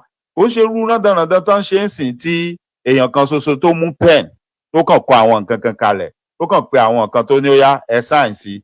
Gbogbo àwọn sọ ń sí pé we the people, we all agree to it. Kò sígbà táwa àtẹnìkan ká agree sí nǹkan kan. It's something made up by some people, a group of friends amongst themselves. And whatever they wrote there, àwọn lóye, and they know wọ́n mọ bó ṣe pay wọn, náà ṣe call that way. And that is what they are using over all of us right now. Right? Gbogbo structure, gbogbo everything tó ń gbé kalẹ̀, gbogbo ẹlẹ́gbọ́n tí bàbá ìfúnra rẹ̀ tó kà kalẹ̀, which means all these people, they know the truth, but they refuse to say it. Nítorí pé ẹ̀rù ń bà wọ́n pé tí wọ́n bá sọ, tí wọ́n bá agree pé ohun tá a sọ yẹn bẹ́ẹ̀ náà lórí bó dẹ̀ ṣe yẹ kó rí nìyẹn. Èròǹgbà títí tiwọn, ambition títí tiwọn kò ní wá sí ìmúṣẹ. Irú bàbá ìsìn, you can tell pé ó ń lament wípé èròǹgbà yìí pé tó máa ti ṣe Muslim ticket, àwọn kan sọ gbogbo èèyàn di gbogbo ìlú di Islamic nation ni. But kò rí traces pé ó máa ṣẹlẹ̀, kò dẹ̀ rí mọ́. Òun ló jẹ́ kó padà ń sì tó wá ń sọ tòótọ́ jáde lẹ́nu pé kò lè rí ṣe, kò lè ṣeé ṣe. Ó wá ń lo ọgbọ́n ẹ̀wẹ́ láti sọ pé but on this condition ló fi lè rí ṣe. Tó bá lè ṣe nǹkan báyìí, tó lè ṣe nǹkan báyìí, ẹ gbọ́ gbogbo nǹkan tó ń kà kalẹ̀ tó sọ pé tó bá lè ṣe. ẹ̀yin lẹ bàjẹ́ òkú ìṣòro lọ bàjẹ́, kò sì ní lọ tó fi lè tún ṣe. Ní tó fi lè tún ṣe kò tí ó bá ní bó ṣe dórí ipò wáàsí náà máa ṣe. Yóò máa wá àwọn tó máa wáàsí sí, yóò ti wá wá. Ṣé gbọ́? Wáàsí ni president yóò máa ṣe. Our president will be preaching. Wáàsí ló máa ṣe, Islamic preaching. Ìyẹn ló máa fi rule country tí country máa fi ní lárí. Ìyẹn ló máa fi ṣèlú tí gbogbo ohun tó le tí ó dẹ̀rọ̀. Ṣé ń gbọ́rọ̀ lẹ́nu àpọ̀dà. Wáàsí ni president yóò máa ṣe. Yóò wá pe àwọn, yóò káwọn àfáà jọ wípé káwọn wá máa ṣe wáàsí, káwọn wá máa preach fún yín. Ẹ jọ̀ọ́, indirectly, what is he driving at? Kí ló ń sọ yẹn? Indirectly, kí ló ń sọ fún wa yẹn? Wípé by túláàsì, by force, wọ́n ní láti kó gbogbo wa. So gbogbo wa ń sìn a gbọ́dọ̀ máa sọ Arabic, right? Gbogbo wa gbọ́dọ̀ lọ kọ́ kéwú ká máa sọ Arabic language. Okay o, ó máa jọ sojú gbogbo wa. Irú wa káàkiri ó ti wá rí yá máa náwó sílẹ̀ ẹkú àti bọ̀ lágbárí wọ́n ti já wèrè. Ọmọ Nàìjíríà ẹ ti yẹ hànà. Ó ṣe wá sí gidi fún yín. Gbogbo tí Tinubu ó fi ṣe ìjọba pátá lọ́nà ti bínú sí. Kílódé wọ́n ń gbowó ẹ̀yìn, wọ́n ń jẹ rìbá, wọ́n ń parọ́, kò sí ọ́fíìsì tí ìjáde, kò sí ibi tí wọ́n náà pa. Owó òṣìṣẹ́ ń gbà ti kọjá àlà. Corruption ó ti fún wọn lọ́rùn. Èyí tí corruption ti fún yín láwùjọ túpẹ́ wá tó wá ní ẹ̀yẹ́ sàrẹ́ èdè. Èyí tí corruption ti bá yín mú báyìí pé ẹ ti fẹ́ kú ẹ ti rọjú ojú yìí ti yọ bọ̀ báyìí níbi tí corruption tó fúnlẹ̀ mọ́ yín tó bá ti ń jẹ́ dé ẹwà rẹ̀ tó fẹ́ sáré rìlé níbo lẹ́sìn sáré kọ́ gba ara yín kẹ́ ẹ má kú ká má kú lára láì kí ẹ ṣe ká tó abẹ́rẹ́ ṣùgbọ́n abẹ́ ṣiṣẹ́ kan abẹ́ ṣe kankan kò sí ẹ̀kẹ́tẹ́ lè ṣe bí wọ́n lọ yáwó wọn pè ní bí wọ́n lọ yáwó wọn pè. ṣé àwọn pòótọ́ ni statement tó sọ yẹn bẹ́ẹ̀ ni tó ń bá lọ gba any loan wọ́n máa pín láàrin ara wọn ni kò sí nǹkan kan tó máa fi ṣe. That's what they've been doing all this while. Gbogbo owó tẹ gbọ́ tán náà ń sọ pé wọ́n lọ ń yáwó wọ́n fẹ́ fi ṣe kíní kan wọ́n ń pín láàrin ara wọn ni. Lẹ́nujọ́ mẹ́ta ìlàrúwó bẹ̀rẹ̀ gbogbo owó tí wọ́n tẹ̀ few years back tí wọ́n ń print owó jáde ní Central Bank tán pín mọ́ra wọn lọ́wọ́ gbogbo gbèsè yẹn gbogbo ẹ̀ ló wà nílẹ̀ báyìí. It's only few people that did that. Wọ́n tẹ owó wọ́n pín láàrin ara wọn. Ìyẹ́ ẹ̀ ló ń jẹ gbogbo àwọn tó wà nínú ìlú yẹn báyìí. Ìyẹ́ ẹ̀ ló ń jẹ gbogbo àwọn tó wà nínú ìlú yẹn. So ó mean pé gbogbo àwọn bàbá yìí ni wọ́n mọ ohun tó ń ṣẹlẹ̀. Gbogbo wọn ni wọ́n mọ tòótọ́. Wọn kàn fẹ́ sọ tòótọ́ ni nítorí pé wọ́n sì ń wá ọgbọ́n àlùmọ̀kọ́rọ́ àti ọ̀nà tí wọ́n sì máa fi jẹ nǹkan tí wọ́n ń jẹ lọ. Tó fi máa fi tan àwọn èèyàn pé okay ohun tó Ọlọ́run fẹ́ kẹ́ ẹ ṣe ni ohun tó Ọlọ́run sọ ni báyìí ló ṣe rí kò rí báyìí. Wọ́n sì ń wá ọgbọ́n yẹn torí ẹ̀ ni wọ́n ṣe lè la gbogbo ẹnu kí wọ́n fi gbogbo ẹnu sọ kí wọ́n dẹ̀ dúró tì pé kò sí nǹkan kan tó ń jẹ́ Nàìjíríà mọ́ a ti fa ohun tó ń jẹ́ Nàìjíríà yà a ti pín oníkálukú ó ti lọ nílò ẹ̀. But they don't want to say it torí pé tán bá ti ṣe tán sọ jáde tán declare everybody ti mọ̀ ojú oníkálukú á ṣí everybody á máa ṣiṣẹ́ towards pé okay òmìnira ilẹ̀ Yorùbá là ń fẹ́. That means èròǹgbà ọkàn títí tiwọn kò ní wá sí ìmúṣẹ. Èròǹgbà ọkàn títí tiwọn ohun táwọn ń fẹ́ kò lè wá sí ìmúṣẹ. The only place tí wọ́n mọ̀ tí èròǹgbà wọn ti lè wá sí ìmúṣẹ òun ni the Nigeria of today. The Nigeria of today tó wà ní current situation tó wà yẹn. Inú ẹ̀ ni èròǹgbà tiwọn. Gbogbo tó ń sọ lẹ́nu yìí gbogbo tí màá yìí ń sọ lẹ́nu òun ṣe ohun tó lè ṣẹlẹ̀ nínú Yorùbá nation. But ó mọ̀ pé tó ń bá fi ọgbọ́n sell idea yẹn tó bá lọ kó sáwọn kan lórí tí wọ́n bá bá iyẹ̀ ó sì ṣeé ṣe nínú Nàìjíríà. Òun ló ṣe ń sọ pé that is the only way out. That is the only solution. He's saying the truth when he said Tinubu ò lè rí ṣe kò ṣeé ṣe. That's the truth. But he's now being wise by trying to bring his own vision. By trying to bring his own vision into the conversation. And he's playing a game to see if they are going to fall for that trap he's setting. Because okay, àfáà yìí máa sọ báyìí, àbí wọ́n máa ṣe báyìí, wọ́n máa ṣe báyìí, wọ́n máa ní tá bá ṣe báyìí yóò ṣeé ṣe. And he's also thinking pé okay, ṣe bẹ́ẹ̀ ní táwọn sọ Mùsùlùmí ni, igbákejì ẹ̀ Mùsùlùmí ni. Let's continue pushing this narrative bóyá ó máa wọ̀ wọ́n létí ńjọ́ kan. Orí yẹn ló dúró sí tírú àwọn wọ̀nyí àtàwọn tó jọ òun náà tí wọ́n fi ní ever jáde àtàwọn pásítọ̀ tó rí bíi tiẹ̀ náà tó jẹ́ pé àwọn yẹn àwọn dúró lórí pé inú Nàìjíríà tó wà ń sìn làwọn ti ń rí gbogbo àṣemáṣe táwọn ń ṣe táwọn dẹ̀ ń mú jẹ tí ó dẹ̀ sí nǹkan kan tó máa ṣẹlẹ̀ tí ó dẹ̀ sẹ́ni tó lè yà wọ́n lọ́wọ́ ẹ̀ wò pé irú Yorùbá nation tí àwọn ọmọ yìí ń pariwo à ní lè rí irú ẹ̀ ṣe níbẹ̀. So for that reason ẹ jẹ́ ká dúró sórí ibi tá a wà yìí o ẹ má jà bá wọn pariwo ohun tó ń pariwo yẹn dẹ̀ má jà bá wọn ṣe ohun tó ń ṣe yẹn.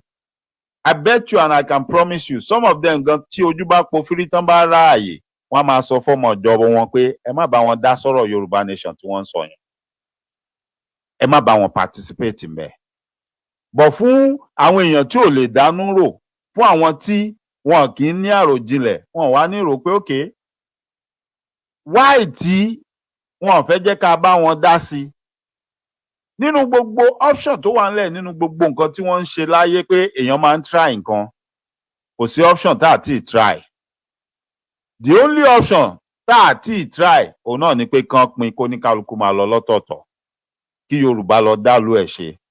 Mi ò sọ̀rọ̀ pé kán ní wọ́n ń ṣe restructuring kán wá sọ pé ká máa run regional government. That's not what I'm saying. Wọ́n tí ì ṣe rí látìgbà tí wọ́n ti kó wa papọ̀ tán declare independence tán da lórúpọ̀ mọ́ Sàpà wọn tí ṣe rí pé ká separate kó ní kálukú lọ jẹ́ orúkọ fádà ẹ̀ kó ní kálukú lọ jẹ́ country ara ẹ̀ kó má sí nǹkan kan tó so wá pọ̀ wọn tí ṣe rí. That is the only thing tí a tí ṣe rí, right? Gbogbo every other thing láti try, gbogbo every other thing láti ṣe tó ti fail. So why are we afraid to try the only option that has never been tested? The only option that has never been tested is for every tribe or everybody to go their separate ways. Yoruba has to be on their own and have their own country. Igbos to be on their own and have their own country. The Hausa or Hausa Fulani or Hausa on one side, Fulani on one side, to go their separate way and have their own country. And let's see what happens. That is the only option that has never been tried. I'm not talking about regional government now. And if we want to talk about regional government, yes, when we try regional government, the Yorubas were better off for it. We were way, way, way better off for it. We achieved a lot. We did a lot. We were at the forefront. We were at the forefront. Ká ní pé a continue pẹ̀lú bá ṣe ń bá lọ yẹn, only God knows where we would be today. But for some reason, wọ́n make sure pé wọ́n ṣe kíni, wọ́n dà gbogbo ẹ̀rú. Just like bọ́n ṣe nínú education system wa, tí wọ́n sọ pé àwọn kan pé wọ́n ń kàwé lọ títí, so ẹ fún wọn ní quota tó pọ̀. You see, all these things, gbogbo nǹkan tá à ń sọ kò make sense níbi kankan. For whatever reason kò make sense. Wọ́n máa ní àwọn kan ti wà níwájú, wọ́n ti lọ gan, wọ́n ní láti delay wọn for these other people to catch up. Who does that? Ibo náà ti ń ṣe irú ẹ̀. Who does that? Ibo náà ti ń ṣe irú ẹ̀. Imagine, mo wà lórí ilẹ̀ mi nílẹ̀ Yorùbá. Mo mọ̀ pé iṣẹ́ àgbẹ̀ ni iṣẹ́ àwọn bàbá mi. Mo ń ṣe iṣẹ́ àgbẹ̀. Mo dẹ̀ kàwé. Mo ní business. Àbí mo ń ṣiṣẹ́ ìjọba. Mo tún ń ṣiṣẹ́ àgbẹ̀. Mi ò sọ pé iṣẹ́ àgbẹ̀ ni iṣẹ́ àwọn bàbá mi. Kòkó náà máa ń gbìn pé kòkó yẹn nìkan ni mo fẹ́ jókòó tì. Kíní mo fẹ́ máa sá kòkó síta gbangba. Mo fẹ́ ṣé mo pé láyé jọ́hun nígbà tójú dúdú. Àwọn ìlú kan wà, wọ́n máa tẹ́ kíní sí ojú títì. Wọ́n á dẹ̀ da kòkó sí orí títì tí wọ́n dà pé kí mọ́tò máa gbà. Ibẹ̀ náà máa sá kòkó sí. Àwọn ìlú kan wà láyé jọ́hun nílẹ̀ Yorùbá. But because ojú ti là, everybody ti wà civilized, kò síbi tán ti ń ṣerú ẹ̀ mọ́ nísìn. That means we are moving ahead, we are moving on. Ẹni tó bá fẹ́ ṣòwò kòkó, ó máa lọ get all the necessary stuff tó bá máa need láti ṣe àti láti process ẹ̀. Tó bá dìgbà tán máa sá, wọ́n sá sójú títì mọ́, wọ́n ti níbi tán ti máa lọ sá tó máa gbẹ. But you now have a certain tribe, the Fulani tribe, that says, àwa máa ń dẹran káàkiri ní látayédáyé, a dẹ̀ fẹ́ fi àṣà yẹn lẹ̀, a dẹ̀ fẹ́ fi ìwà yẹn lẹ̀. And we are going to force it on all of you, and you have to accept it at all costs. Now, mi ò sọ pé kí Fulani kó dó sílùú ẹ̀, kó máa da màálù ẹ̀ pé kó má dà. Tó bá ti jẹ́ pé ìlú ẹ̀ ló fẹ́ fi mọ́, tí ò ní wá sápá ọ̀dọ̀ mi, I'm okay with it. But mo ń sọ pé lọ́dọ̀ tèmi, ó fẹ́ máa da màálù kiri. Màálù á máa wá jẹ́ nǹkan ọ̀gbìn, nǹkan oko tèmi, which we found out now pé they are doing that on purpose. It was intentional. Intentionally ni wọ́n ń ṣe ohun tí wọ́n ń ṣe yẹn. Wọ́n fẹ́ máa fi ba oko wa jẹ́ ni. Mo rí gbogbo fídíò tí àwọn bàbá mi àti àwọn màmá mi tí wọ́n send sí mi nínú inbox. Showing me bí wọ́n ṣe da màálù lọ sínú oko ọ̀gẹ̀dẹ̀ máa yẹn. Lẹ́yìn pọ́n dá màálù lọ pọ́n ba oko yẹn jẹ́, wọ́n tún mú àdá wọn bẹ́ gbogbo ọ̀gẹ̀dẹ̀ yẹn lulẹ̀. Ẹ wo bí màá yẹn ṣe ń lament. Ẹ wá dúró owó tí màá yẹn sọ pé òun lọ yá tó fi dá oko, because you know, à ń sọ fáwọn èèyàn wa pé ẹ lọ sóko, ẹ lọ dáko, ẹ má dòde Fúlàní, ẹ má dòde Haúsá, tá bá kó oúnjẹ wọn kúrò ńlẹ̀, àbí tá bá ní à ń lọ, tá bá lọ, kò sí nǹkan tá máa jẹ. Don't you see pé àwọn èèyàn yìí, they are still doing what they are doing. Wọ́n fẹ́ jẹ́ ká rí nǹkan oko kankan ṣe. Ṣé báyìí àwọn èèyàn tá ń pariwo pé ẹ lọ dáko, ẹ lọ dáko. Ókè àwọn tó dáa tí wọ́n ń boko wọn jẹ́, tí wọ́n ń lé wọn ní oko yìí ńkọ́, tí wọ́n ń pa wọ́n sínú oko. What are we still going to do about that?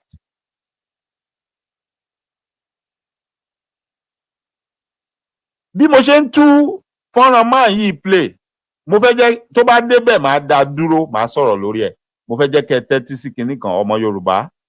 Mo fẹ́ jẹ́ ká ṣọ́ra gan, mo dẹ̀ fẹ́ jẹ́ ká fura. Ẹ jẹ́ á gbọ́ síwájú. Ní Nàìjíríà, owó tí wọ́n lọ rí yá wọn ò ní ìdí ẹ̀. Gbogbo mínísírì pátápátá, gbogbo iṣẹ́ ìjọba pátápátá tí wọ́n bá gbógun ti corruption bẹ̀, owó tí àwọn òṣìṣẹ́ yẹn máa jẹ mọ́lẹ̀ tí wọ́n bá kó lẹ̀ báyìí wọ́n wà máa yáwó Nàìjíríà ni kì í ṣe bá lọ́ máa yáwó. Kò sí èrè lásán láyé Arẹ́gbẹ́ rí 1 billion gbà lọ́wọ́ wọn tí ń sọnù lọ́dọọdún lẹ́yìn ìgbà tí wọ́n rí àkáǹtì àìmọye táwọn máa ń sanwó sí ọ̀fíṣíálì báńkì láàrin àwọn àti báńkì ọmọ tùkúgbọ̀n ọmọ kó kí sákáǹtì tí ìjọba mọ̀ wọ́n sì ń sanwó rẹ̀ àkáǹtì bí méjì mẹ́ta pé rẹ̀ ìjọba mọ̀ bí mélòó kan ìkú táwọn máa ń sanwó sí báńkì mi mọ̀gbọ̀mọ̀gbọ̀ ẹni wọ́n ní wọ́n lọ tún College of Education ìlà ṣe College of Education ìlà wọ́n ní láti máa bí ó tọ̀ pé má yí ẹsẹ̀ wá wọn gbẹ̀mù rí gbẹ̀mù millions ní o ẹlẹ́nà ń pán kọ́lẹ́ẹ̀jì àwọn ẹ̀bẹ̀ tu o sábà ẹbá nìkan máa kó tí wà ókè gbogbo gbẹ̀mù tó bá ń lọ síjọba sí wọ́n yàwó ṣèjọba máìnì wa lẹ́sọ̀ wọ́n sàn wà ní àwọn tí wà lówó ń gbé tọ́lá sọ́rí o tàwọn wà ní ẹ̀tọ́ sọ́rí ẹgbọ́n àti wọ́n dá àmọ̀tẹ́kùn lẹ̀ àwọn ẹ̀tọ́ sọ́rí ara sì rí ẹ̀. Ẹ má bínú, màá sún sẹ́yìn, mo fẹ́ kẹ́ gbọ́ àárín dáadáa, ẹ má bínú. Wà lówó ń gbé tọ́lá sọ́rí o tàwọn wà ní ẹ̀tọ́ sọ́rí ẹgbọ́n àti wọ́n dá àmọ̀tẹ́kùn lẹ̀ àwọn ẹ̀tọ́ sọ́rí ara sì rí ẹ̀. There we go. Ẹni tó ń pariwo pé Islamic nation làwọn ń fẹ́, àwọn ò fẹ́ Yorùbá nation. Ẹni tó ń sọ gbogbo tẹ́ ti gbọ́ látàárọ̀ yìí. Ohun tí wọ́n dálẹ̀ ńlẹ̀ Yorùbá ta pè ní security outfit tiwa, tí gbogbo ọmọ Yorùbá ta fẹ́ nígbàgbọ́ pé gbogbo àwa ta ní ìfẹ́ ilẹ̀ Yorùbá ta dẹ̀ nígbàgbọ́ pé ojúlówó ọmọ Yorùbá ni wá, pé gbogbo ìgbésẹ̀ àti gbogbo nǹkan tá a bá ń ṣe fún ilẹ̀ Yorùbá ni láti dáàbò bo ilẹ̀ Yorùbá. Ṣé gbọ́n sìn, ó ní ọmọ ìjọ àwọn tàhùn ó wà nínú àwọn tí wọ́n wà nínú Àmọ̀tẹ́kùn, ó dẹ̀ fún àwọn ní feedback gbogbo ohun tó ń ṣẹlẹ̀. Àárín yẹn ò yé yín dáadáa, àbóyé wa ṣáàrin yẹn yé wa dáadáa. Ó ní mo ṣe máa ń tẹnumọ́ lọ́pọ̀lọpọ̀ ìgbà pé àìmọye àmọ̀ràn, àìmọye àkójọpọ̀ tó yẹ ká máa ṣe, ká sọ̀rọ̀ láàrin ara wa pé wá ẹjá rìn báyìí, ẹjá tẹ̀ báyìí, ẹjá tọ̀ báyìí. Bọ̀ nítorí wípé àdá ẹsẹ̀ èèyàn mọ̀ yàtọ̀ sí tẹranko mọ́, kò jẹ́ ká lè ṣe ohunkóhun tó jọ bẹ́ẹ̀. Ara ọ̀rọ̀ tó ń fìdí, tó fẹ́ rí ẹ̀ múlẹ̀, tó fìdí ọ̀rọ̀ tá à ń sọ yẹn tó fi múlẹ̀, òun lẹ̀ ń gbọ́ tó jáde lẹ́nu bàbá ẹ̀. Ó ní lára àwọn tó wà nú Àmọ̀tẹ́kùn, ọmọ àwọn wà ń bẹ̀ tó jẹ́ mẹ́mbà tàhùn. Orúkọ ìjọ tí wọ́n ń ṣe ni wọ́n ń pè ní tàhùn o. Ó ló dẹ̀ mọ gbogbo bó ṣe ń lọ, pé ó fún àwọn ní feedback gbogbo ẹ̀. Ẹ jẹ́ ń tún sún sẹ́yìn kẹ́ tú àárín yẹn gbọ́. Máìnì wa lẹ́sọ̀ wọ́n sàn wà ní àwọn tí wà lówó ń gbé tọ́lá sọ́rí o tàwọn wà ní ẹ̀tọ́ sọ́rí wọ́n àti wọ́n dá àmọ̀tẹ́kùn lẹ̀ àwọn ẹ̀tọ́ sọ́rí ara sì rí ẹ̀. Bàbá kìíní ẹ̀yin alágbára igbá ẹ̀yẹn gba owó ẹ̀ ẹ̀yẹn gba 1 billion ẹ̀yẹn gba 500 million ẹ̀yẹn gba 250 million so ń bàbá ẹ̀fí alẹ̀ já máa ṣe bó bá ti wà ẹ má ṣe bó ti wù yẹ.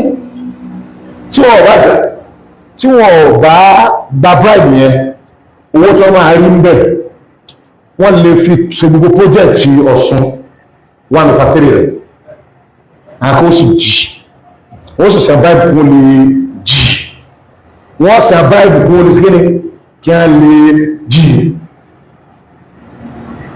So ìdí náà jọ pé bàbá yìí kò lè ń ṣe nìyẹn tó bá rò pé òun lè ṣe common so àwọn agbẹ́ǹkà kì í ṣe bá ń gbọ́ fàdúrà rẹ̀ lọ àwọn agbẹ́ǹkà ṣàdúrà pọ̀ náà bá ní kọ́ ṣùgbọ́n àwọn ọmọ bọ́lọ̀ wo sì kọ́ bá ti bá kà á lọ́rọ̀ ọlọ́run àkọ́rọ̀ ànábì ìbí ọ̀pọ̀ gbogbo iṣẹ́ bẹ́ẹ̀ ṣe gọ̀bí takudó everybody ní jáde owó tí ó ní wọ́n fi ṣèjọba kò sí owó ẹni tí ó lè tí ò lè jí wọ́n ń jí láti inú afẹ́rọ́ tí bàbá gẹ́gẹ́ wà ẹni ọjà lè local government wọ́n mú lọ state kò tó wá jáde ó ti tẹ́lẹ̀ ẹwà tó wá mú lọ sí federal kí lọ́lọ́wọ́ sílẹ̀ advance kí ni ó lè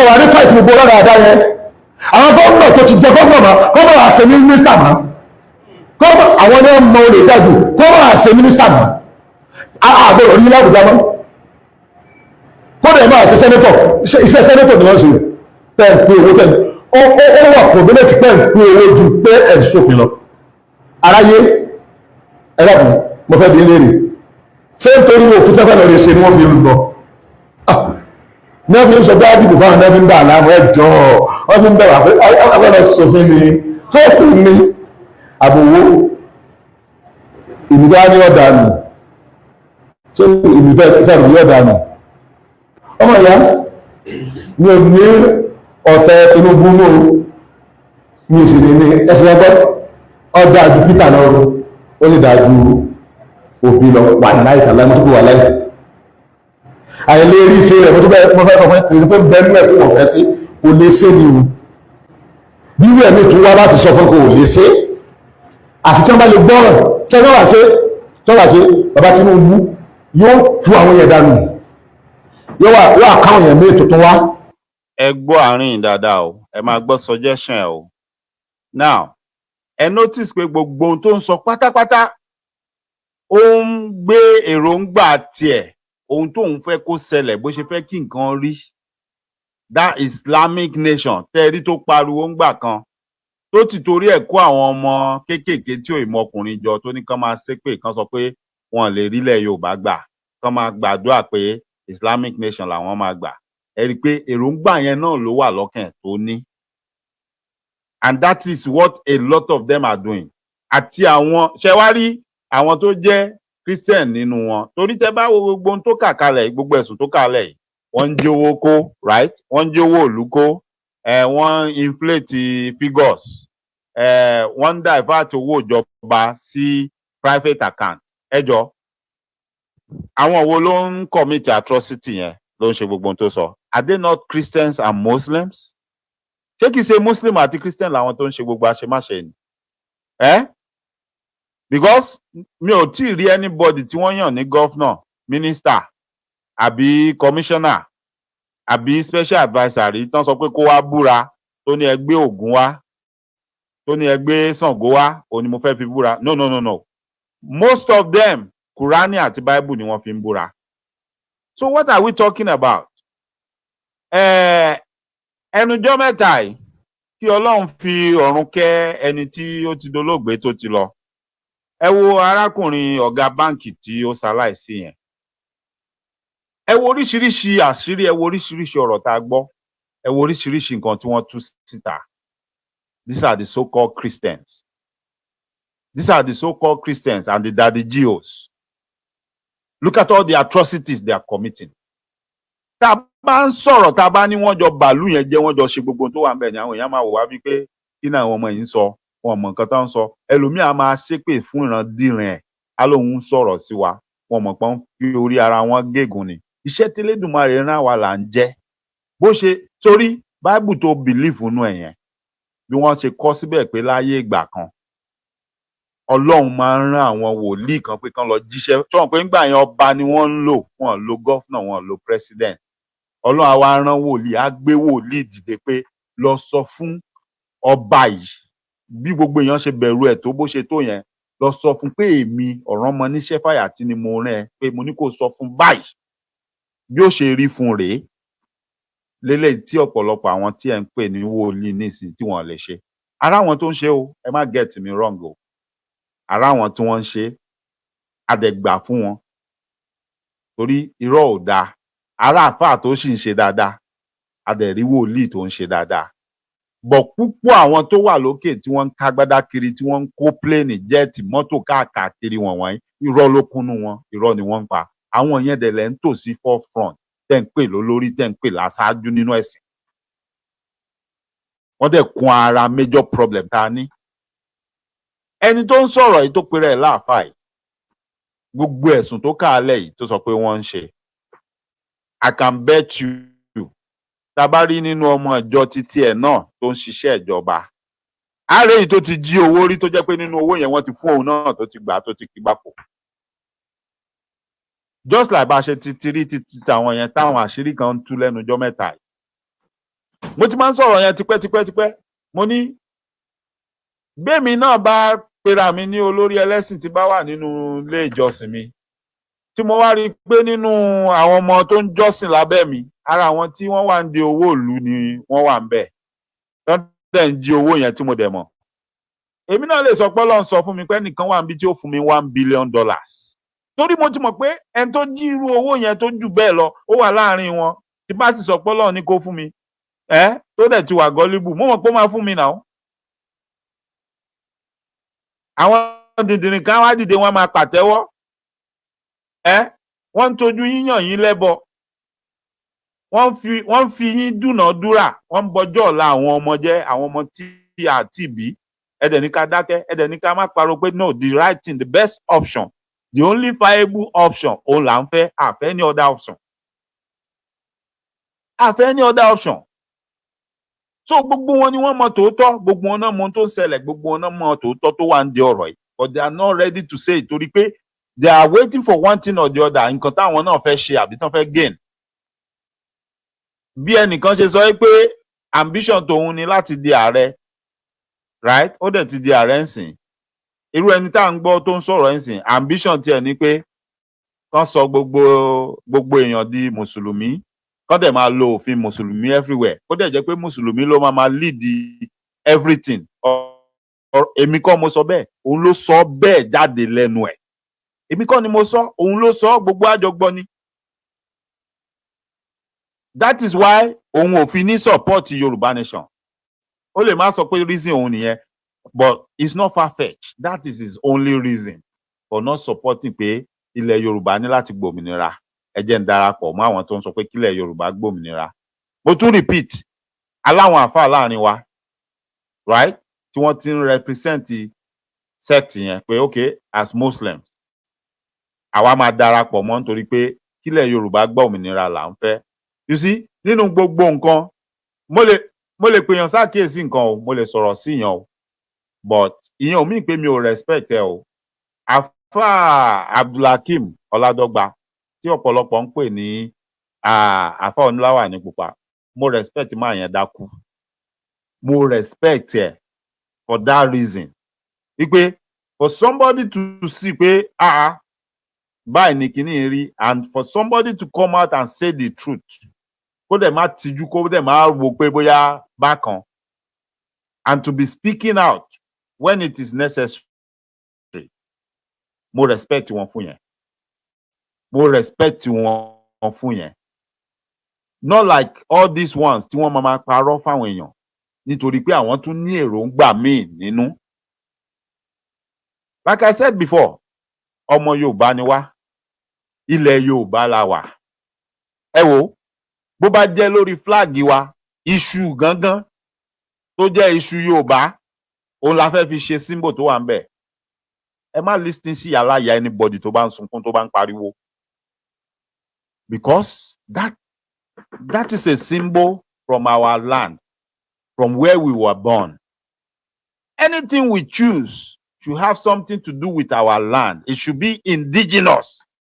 It shouldn't be something borrowed. The moment ọdún àbí ọjọ́ tẹ́ bá ti lọ gbé any borrowed thing tẹ́ gbé wọbẹ̀, ẹ ti mọ̀ pé ẹ tún kó àwọn èèyàn lọ sínú oko ẹrú mi ni. It has to be indigenous to us. It has to be something that belongs to us, that is ours.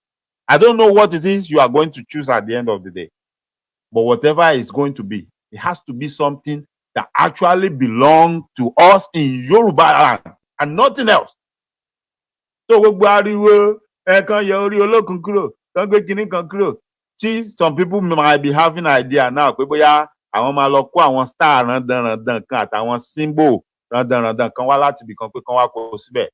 a máa tutọ́ síra wa lójú, a máa wòra wa lójú. It has to be indigenous. It has to be something that comes out of Yoruba land and nowhere else. Because every other country, bí wọ́n ṣe ṣe ìpìlẹ̀ flag wọn, it has something to do with them. It has something to do with their story. It has something to do with their history. It is only Nigeria ló máa ń ṣe nǹkan rándanràndan bẹ́ẹ̀ yẹn. So àwa lè sọ pé a fẹ́ gbàlẹ̀ Yorùbá, ká tó wá ní a fẹ́ máa bá wọn continue láti máa ṣe nǹkan rándanràndan. We have to do stuff that will make sense, that will have meaning. Èmi ò dictate pé nǹkan báyìí ni kó jẹ́, nǹkan báyìí ni kó má jẹ́. But èmi nígbàgbọ́ pé it has to be something that is indigenous to us, not a borrowed culture, not a borrowed language, not a borrowed symbol or anything. It has to be ours. We have to own it. Pé àwa la ní symbol yìí is indigenous to us as Yoruba people. It's a lot of stuff that could be used. So gbogbo pé tán bá ti lo kinní kan, ó ti wà attach mọ́ kinní kan, it is evil. Who talẹ́ni tó fún everything ní definition, tó pe kinní kan ní evil, tó pe kinní kan ní right, tó pe kinní kan ní wrong? Talẹ́ni tó fún ní definition? And for what reason ló ṣe fún láwọn definition tó fún yẹn? Just like they told you, when it's black, it's bad. When it's black, it's bad. When it's black, it's not good. And your color, they tell you are black, which means indirectly they are telling you are not good. And the same people told you that everything God made perfectly. Right? Pé kò sí nǹkan kan t'Ọlọ́run ṣe tí ò dáa. So why are they telling you pé ìwọ ò dáa? It's simple reasoning. Ẹ jẹ́ kí gbogbo wa ká máa reason. And it's simple logic. It's not far-fetched. Kì í ṣe rocket science tá a ṣẹ̀ṣẹ̀ fẹ́ lọ máa gbéwèé lọ máa kàwé sí. Every day you wake up, pick something, mú nǹkan kan tí kì í ṣe titi wa tí wọ́n gbé wá fún wa. Examine it, then ask yourself question. Kí wọ́n gan kó wá answer sí question yẹn. Wàá rí pé ò ní rí answer. Answer tó máa rí náà ni pé wọ́n parọ́ kan fún ẹ nínú kinní ni. Oh, need anybody láti máa fà ń tẹ̀tẹ̀ láti máa. No. Every day you wake up. Ẹ wo yẹtí etí, earring. Àṣà wa ni, àkọ́ lọ́dọ̀ anybody. Anybody kọ́ ló mú wá fún wa. Àtíkè kíkùn. Osùn ni wọ́n máa ń kùn láyé jọ́hun.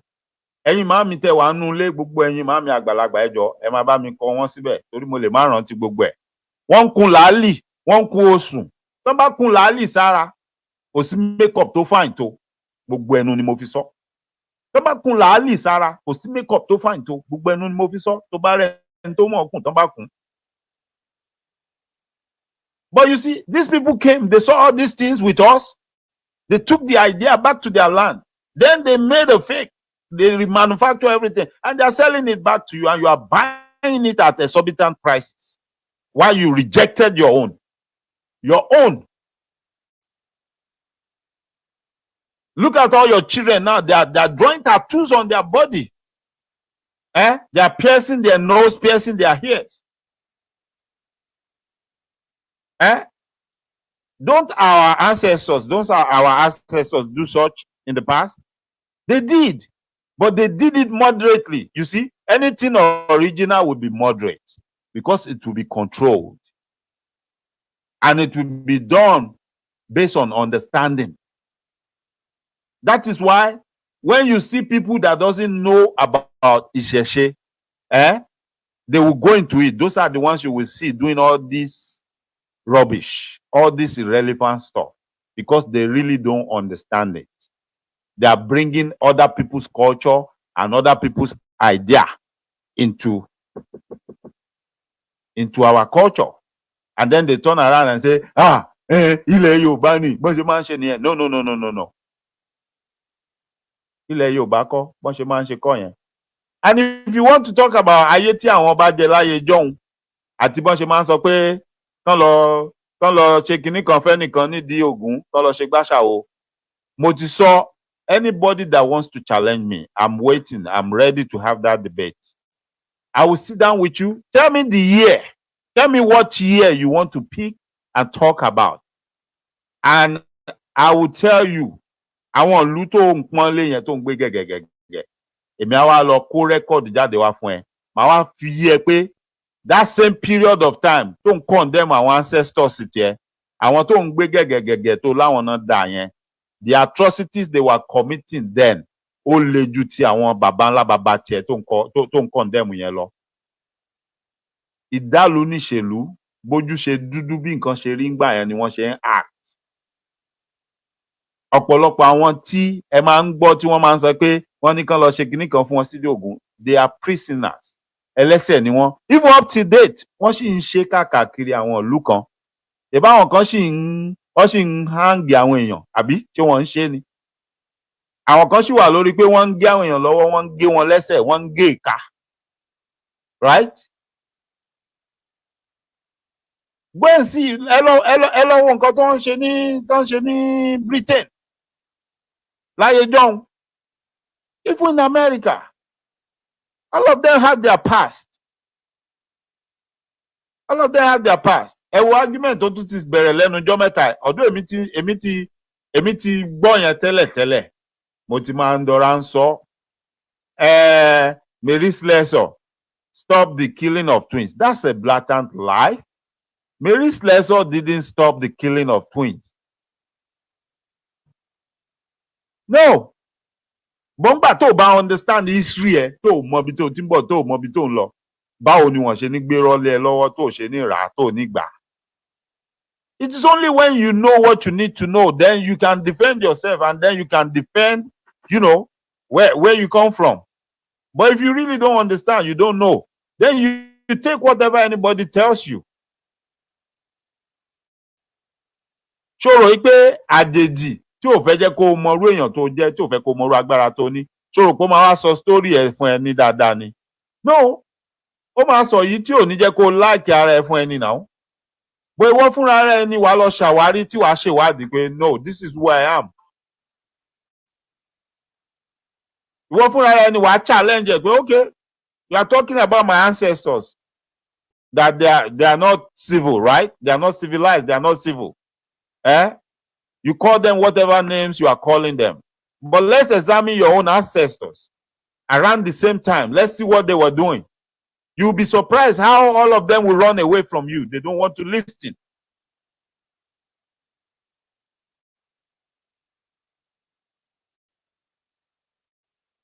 Ẹ mà ṣe màmá mi. Ṣé bí gbogbo ọ̀rọ̀ tí wọ́n fi kọ́ wa ní school nìyẹn tán brainwash wa, tán parọ́ fún wa. Mary Slessor stop the killing of twins. Where? Even if you look at it, maybe Mary Slessor, all this happened where? In Calabar. But see, I'm a Yoruba boy. Mo mọ̀ pé nílẹ̀ Yorùbá, wọ́n ń pọ́n ìbejì lé nílẹ̀ Yorùbá ni. Up to date, ẹ wo oríkì tí wọ́n fún ìbejì. Èjìrè ará àsokùn, ẹ̀dùn pẹlẹgẹ orí igi, ọ̀bẹ kìsì bẹ́ kẹ́sẹ́, ọ̀fẹsẹ̀ méjèèjì bẹ́ sílé alákìsà. Ó bẹ́ sílé alákìsà, ó sọ alákìsà donígba aṣọ. And somebody wants to tell you pé wọ́n ń pa wọ́n. Don't you know pé irọ́ ni? Irọ́ ni náà. Láyé jọ́hun, wọ́n á gbé ère fún wọn, wọ́n á lérè ìbejì. Ṣé mo parọ́ ni? Gbogbo àwọn ère yẹn gan, àdàgbà bá most of them láyé. Àwa sì bá most of them láyé. A máa ń rí wọn. Until ìgbà tí wọ́n gbé Pentecostal Christianity dé, they started condemning all these things. Àwọn míì gan, wọ́n á gbé ère yẹn, wọ́n á máa tà á. Àwọn èèyàn á dẹ̀ rà, wọ́n á gbé sílé.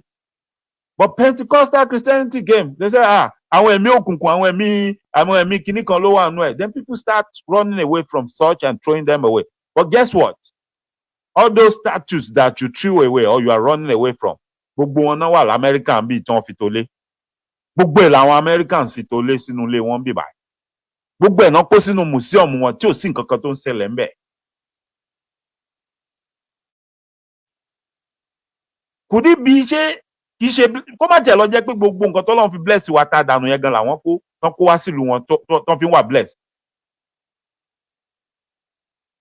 tàbá tí wàá sọ̀rọ̀ àwọn kan á jáde wọ́n máa pariwo àfẹ́ léyìí o, kò sẹ́ni tó force anybody pé kó gba anything.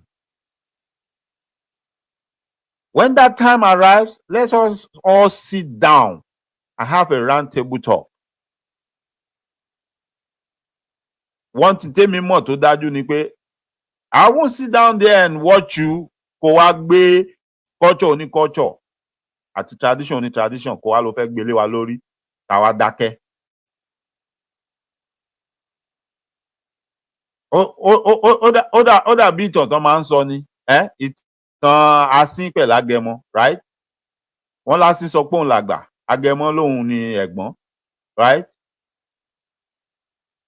Wọ́n dẹ̀ kẹjọ́ wọ́n ṣe kí ni? Wọ́n kẹjọ́ lọ sọ́dọ̀ Ifá. Ifá ọjọ́ yẹn wọ́n ní èkùrọ́ lẹ́jọ́ ẹni Ifá ọjọ́ yẹn. Ó ní kan rojọ́, Agẹmọ ló kọ́kọ́ rojọ́. Ó ní ìgbà tóun dáyé ni wọ́n ṣẹ̀ṣẹ̀ dá ayé. Ó ní fún díẹ̀ yìí, ó ní ilẹ̀ ó sì soft. Ó ní torí ẹ̀ lòun ṣe ń tẹlẹ̀ jẹ́jẹ́. Ẹ rí i pé tálágẹmọ, when I say alágẹmọ, I'm talking about kí ni wọ́n ń pè é? Tó máa ń mú kọ́lọ̀ aṣọ tó máa ń change kọ́lọ̀, chameleon. Ó ní torí ẹ̀ rí i pé tó bá ń rìn á máa lọ gọ́lọ́gọ́lọ́. Ẹ tiẹ̀ lè mọ̀ pé ó ń gbẹ́sẹ̀. Ó ní torí ẹ̀ lòun ṣe ń tẹlẹ̀ jẹ́jẹ́ pé torí ìgbà tán ṣẹ̀ṣẹ̀ dá ayé òun ni wọ́n ṣẹ̀dá òun. That is his own proof, right?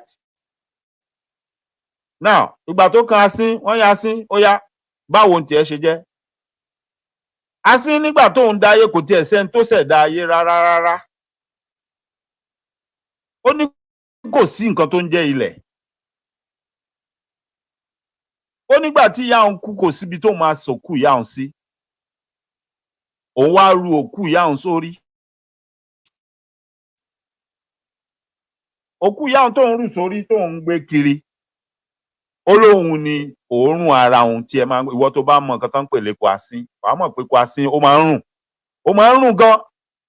Bó bá kọjá ní anywhere tó wà ní vicinity yẹn, wàá gbóòórùn ẹ̀, wàá mọ̀ pé nǹkan kan kọjá tó ń rùn.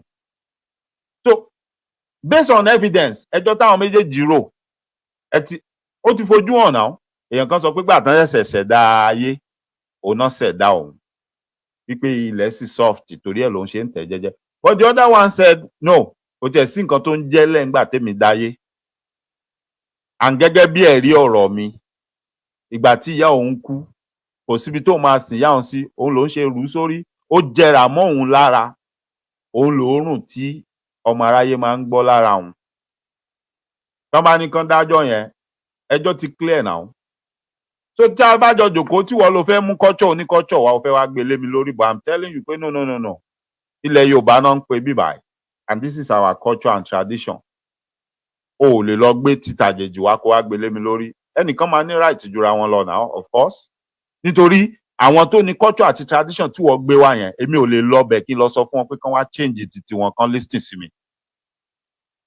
Wọ́n á sọ fún mi pé kí n padà síbi tí mo ti wá ni. So why tí wọ́n máa lọ gbé culture àti tradition ẹlòmíì wá tó máa lọ fẹ́ lọ́ọ̀dẹ̀ lé mi lórí? It's as easy as that. Nǹkan tí ò tiẹ̀ need ká máa argue lé lórí. But because people will always be what they want to be. Wọ́n bá ti rí nǹkan kan ní ọ̀nà ìjẹ, either it is right or wrong, wọ́n máa fẹ́ fagídí máa sọ pé bó ṣe yẹ kó máa lọ nìyẹn. Ẹni tó bá dẹ̀ ń gbọ́ mi tó bá ń wò mí pé bóyá nǹkan tí mi ò mọ̀ ni mò ń sọ̀rọ̀ nípa ẹ̀, I promise you, I can bet you, tí bá ń sọ̀rọ̀ church, mo mọ̀ nípa ẹ̀ dáadáa. Especially tí bá ń sọ̀rọ̀ redeem, gbàgbé bó ṣe jẹ́ o. Tí n bá fẹ́ jẹ́ ordained pastor ní redeem lénìí, mo ti lọ sí training ẹ̀, mo ti ṣe. I will be. Mo mọ bó ṣe ń lọ. Ìjà tán náà ń jà lẹ́nu ọjọ́ mẹ́ta tán sọ pé káwọn kan fi church kan lẹ̀, wọ́n fi church kan lẹ̀. Jẹ́ n bí àṣírí kan fún ẹ lénìí. Ọ̀pọ̀lọpọ̀ tẹ́ ẹ̀ ń rí tí wọ́n jókòó pa sí church míì tó jẹ́ pé ojú wọn ti rí ń bẹ̀, wọ́n ti fìyà jẹ wọ́n ń bẹ̀, oríṣiríṣi ti ṣẹlẹ̀ sí wọ́n ń bẹ̀, bọ̀ ẹ máa rí wọn, wọ́n máa kan rí mọ́bẹ̀ wọn ní kúrò. ẹ lọ wádìí dáadáa ohun tó so ọ̀pọ̀lọpọ̀ wọn mọ́bẹ̀ ni pé financially wọ́n ti wà committed sí church yẹn and they cannot live. When I say financially, let me give you an instance. Èmi gan ò bá ti fall victim rú ẹ̀rí Ọlọ́run ló kó mi yọ. Most often tí wọ́n bá fẹ́ ra church, especially láwọn tó wà nílùú òyìnbó, wọ́n máa pe ẹ̀yin tí wọ́n bá fi pé bóyá fún ẹ̀yin tẹ́ ń gbé lóyìnbó ohun tí mò ń sọ àti yé yín. Ṣé wọn pé tẹ́ bá fẹ́ ra ilé àbẹ́nitì wọ́n máa lo credit. tó bá fẹ́ ra church tó gbogbo church yẹn bá pọ̀, agbára credit pastor nìkan ò lè gbé. I don't care what his credit is, agbára ẹ̀ ò lè gbé. Ó sì máa need the other people tó máa dàbí support tó máa join ẹ̀. So irú ẹ̀yin tí wọ́n bá ti ń jẹ́ kí ẹ̀yin náà máa súnmọ́ wọn tẹ́ ti ń jókòó lókè, they will call you wípé kí wọn náà wá dá sí, and you would think pé iṣẹ́ Ọlọ́run ló fẹ́ dá sí, nǹkan Ọlọ́run ló fẹ́ ṣe. Ìgbà yẹn gan ojú ẹ̀ á ti dúdú, o ò ní rántí mọ́ pé you are about to make a commitment and it's a lifetime commitment torí gbèsè ni. Tí wọn bá padà san owó yẹn, tán bá repossess ibi tẹ́ rà yẹn, àbí tí anything bá ṣẹlẹ̀, ó máa affect credit ẹ, ó dẹ̀ máa affect life ẹ. That is why a lot of people gan, ohun tán ti rí nínú ilé ìjọsìn yẹn, ojú wọn ti rí, ọkàn wọn ti ṣí, gbogbo ara wọn ti ṣí, wọ́n fẹ́ lọ, but torí commitment tí wọ́n ti ní tó wà ń bẹ̀, tó dẹ̀ máa affect wọn financially, wọ́n wá jókòó ti pé I'm going to see this through títí tí wọ́n fi san gbèsè yìí tán, kọ́rùn mi yọ kúrò nínú gbèsè yìí. Ṣé bára rú ẹ̀ lẹ́ ń gbọ́ lẹ́nu ọjọ́ mẹ́ta yìí? Ṣé bára rú ẹ̀ ló tún ṣẹlẹ̀ tẹ́ ń gbọ́ ní Nàìjíríà yẹn? Ara rú ẹ̀ lẹ́ ń gbọ́ yẹn. Ẹ gbọ́ táwọn yẹn ń sọ pé báwọn ṣe ra ibi táwọn rà, báwọn ṣe gbá, báwọn ṣe ṣàwo.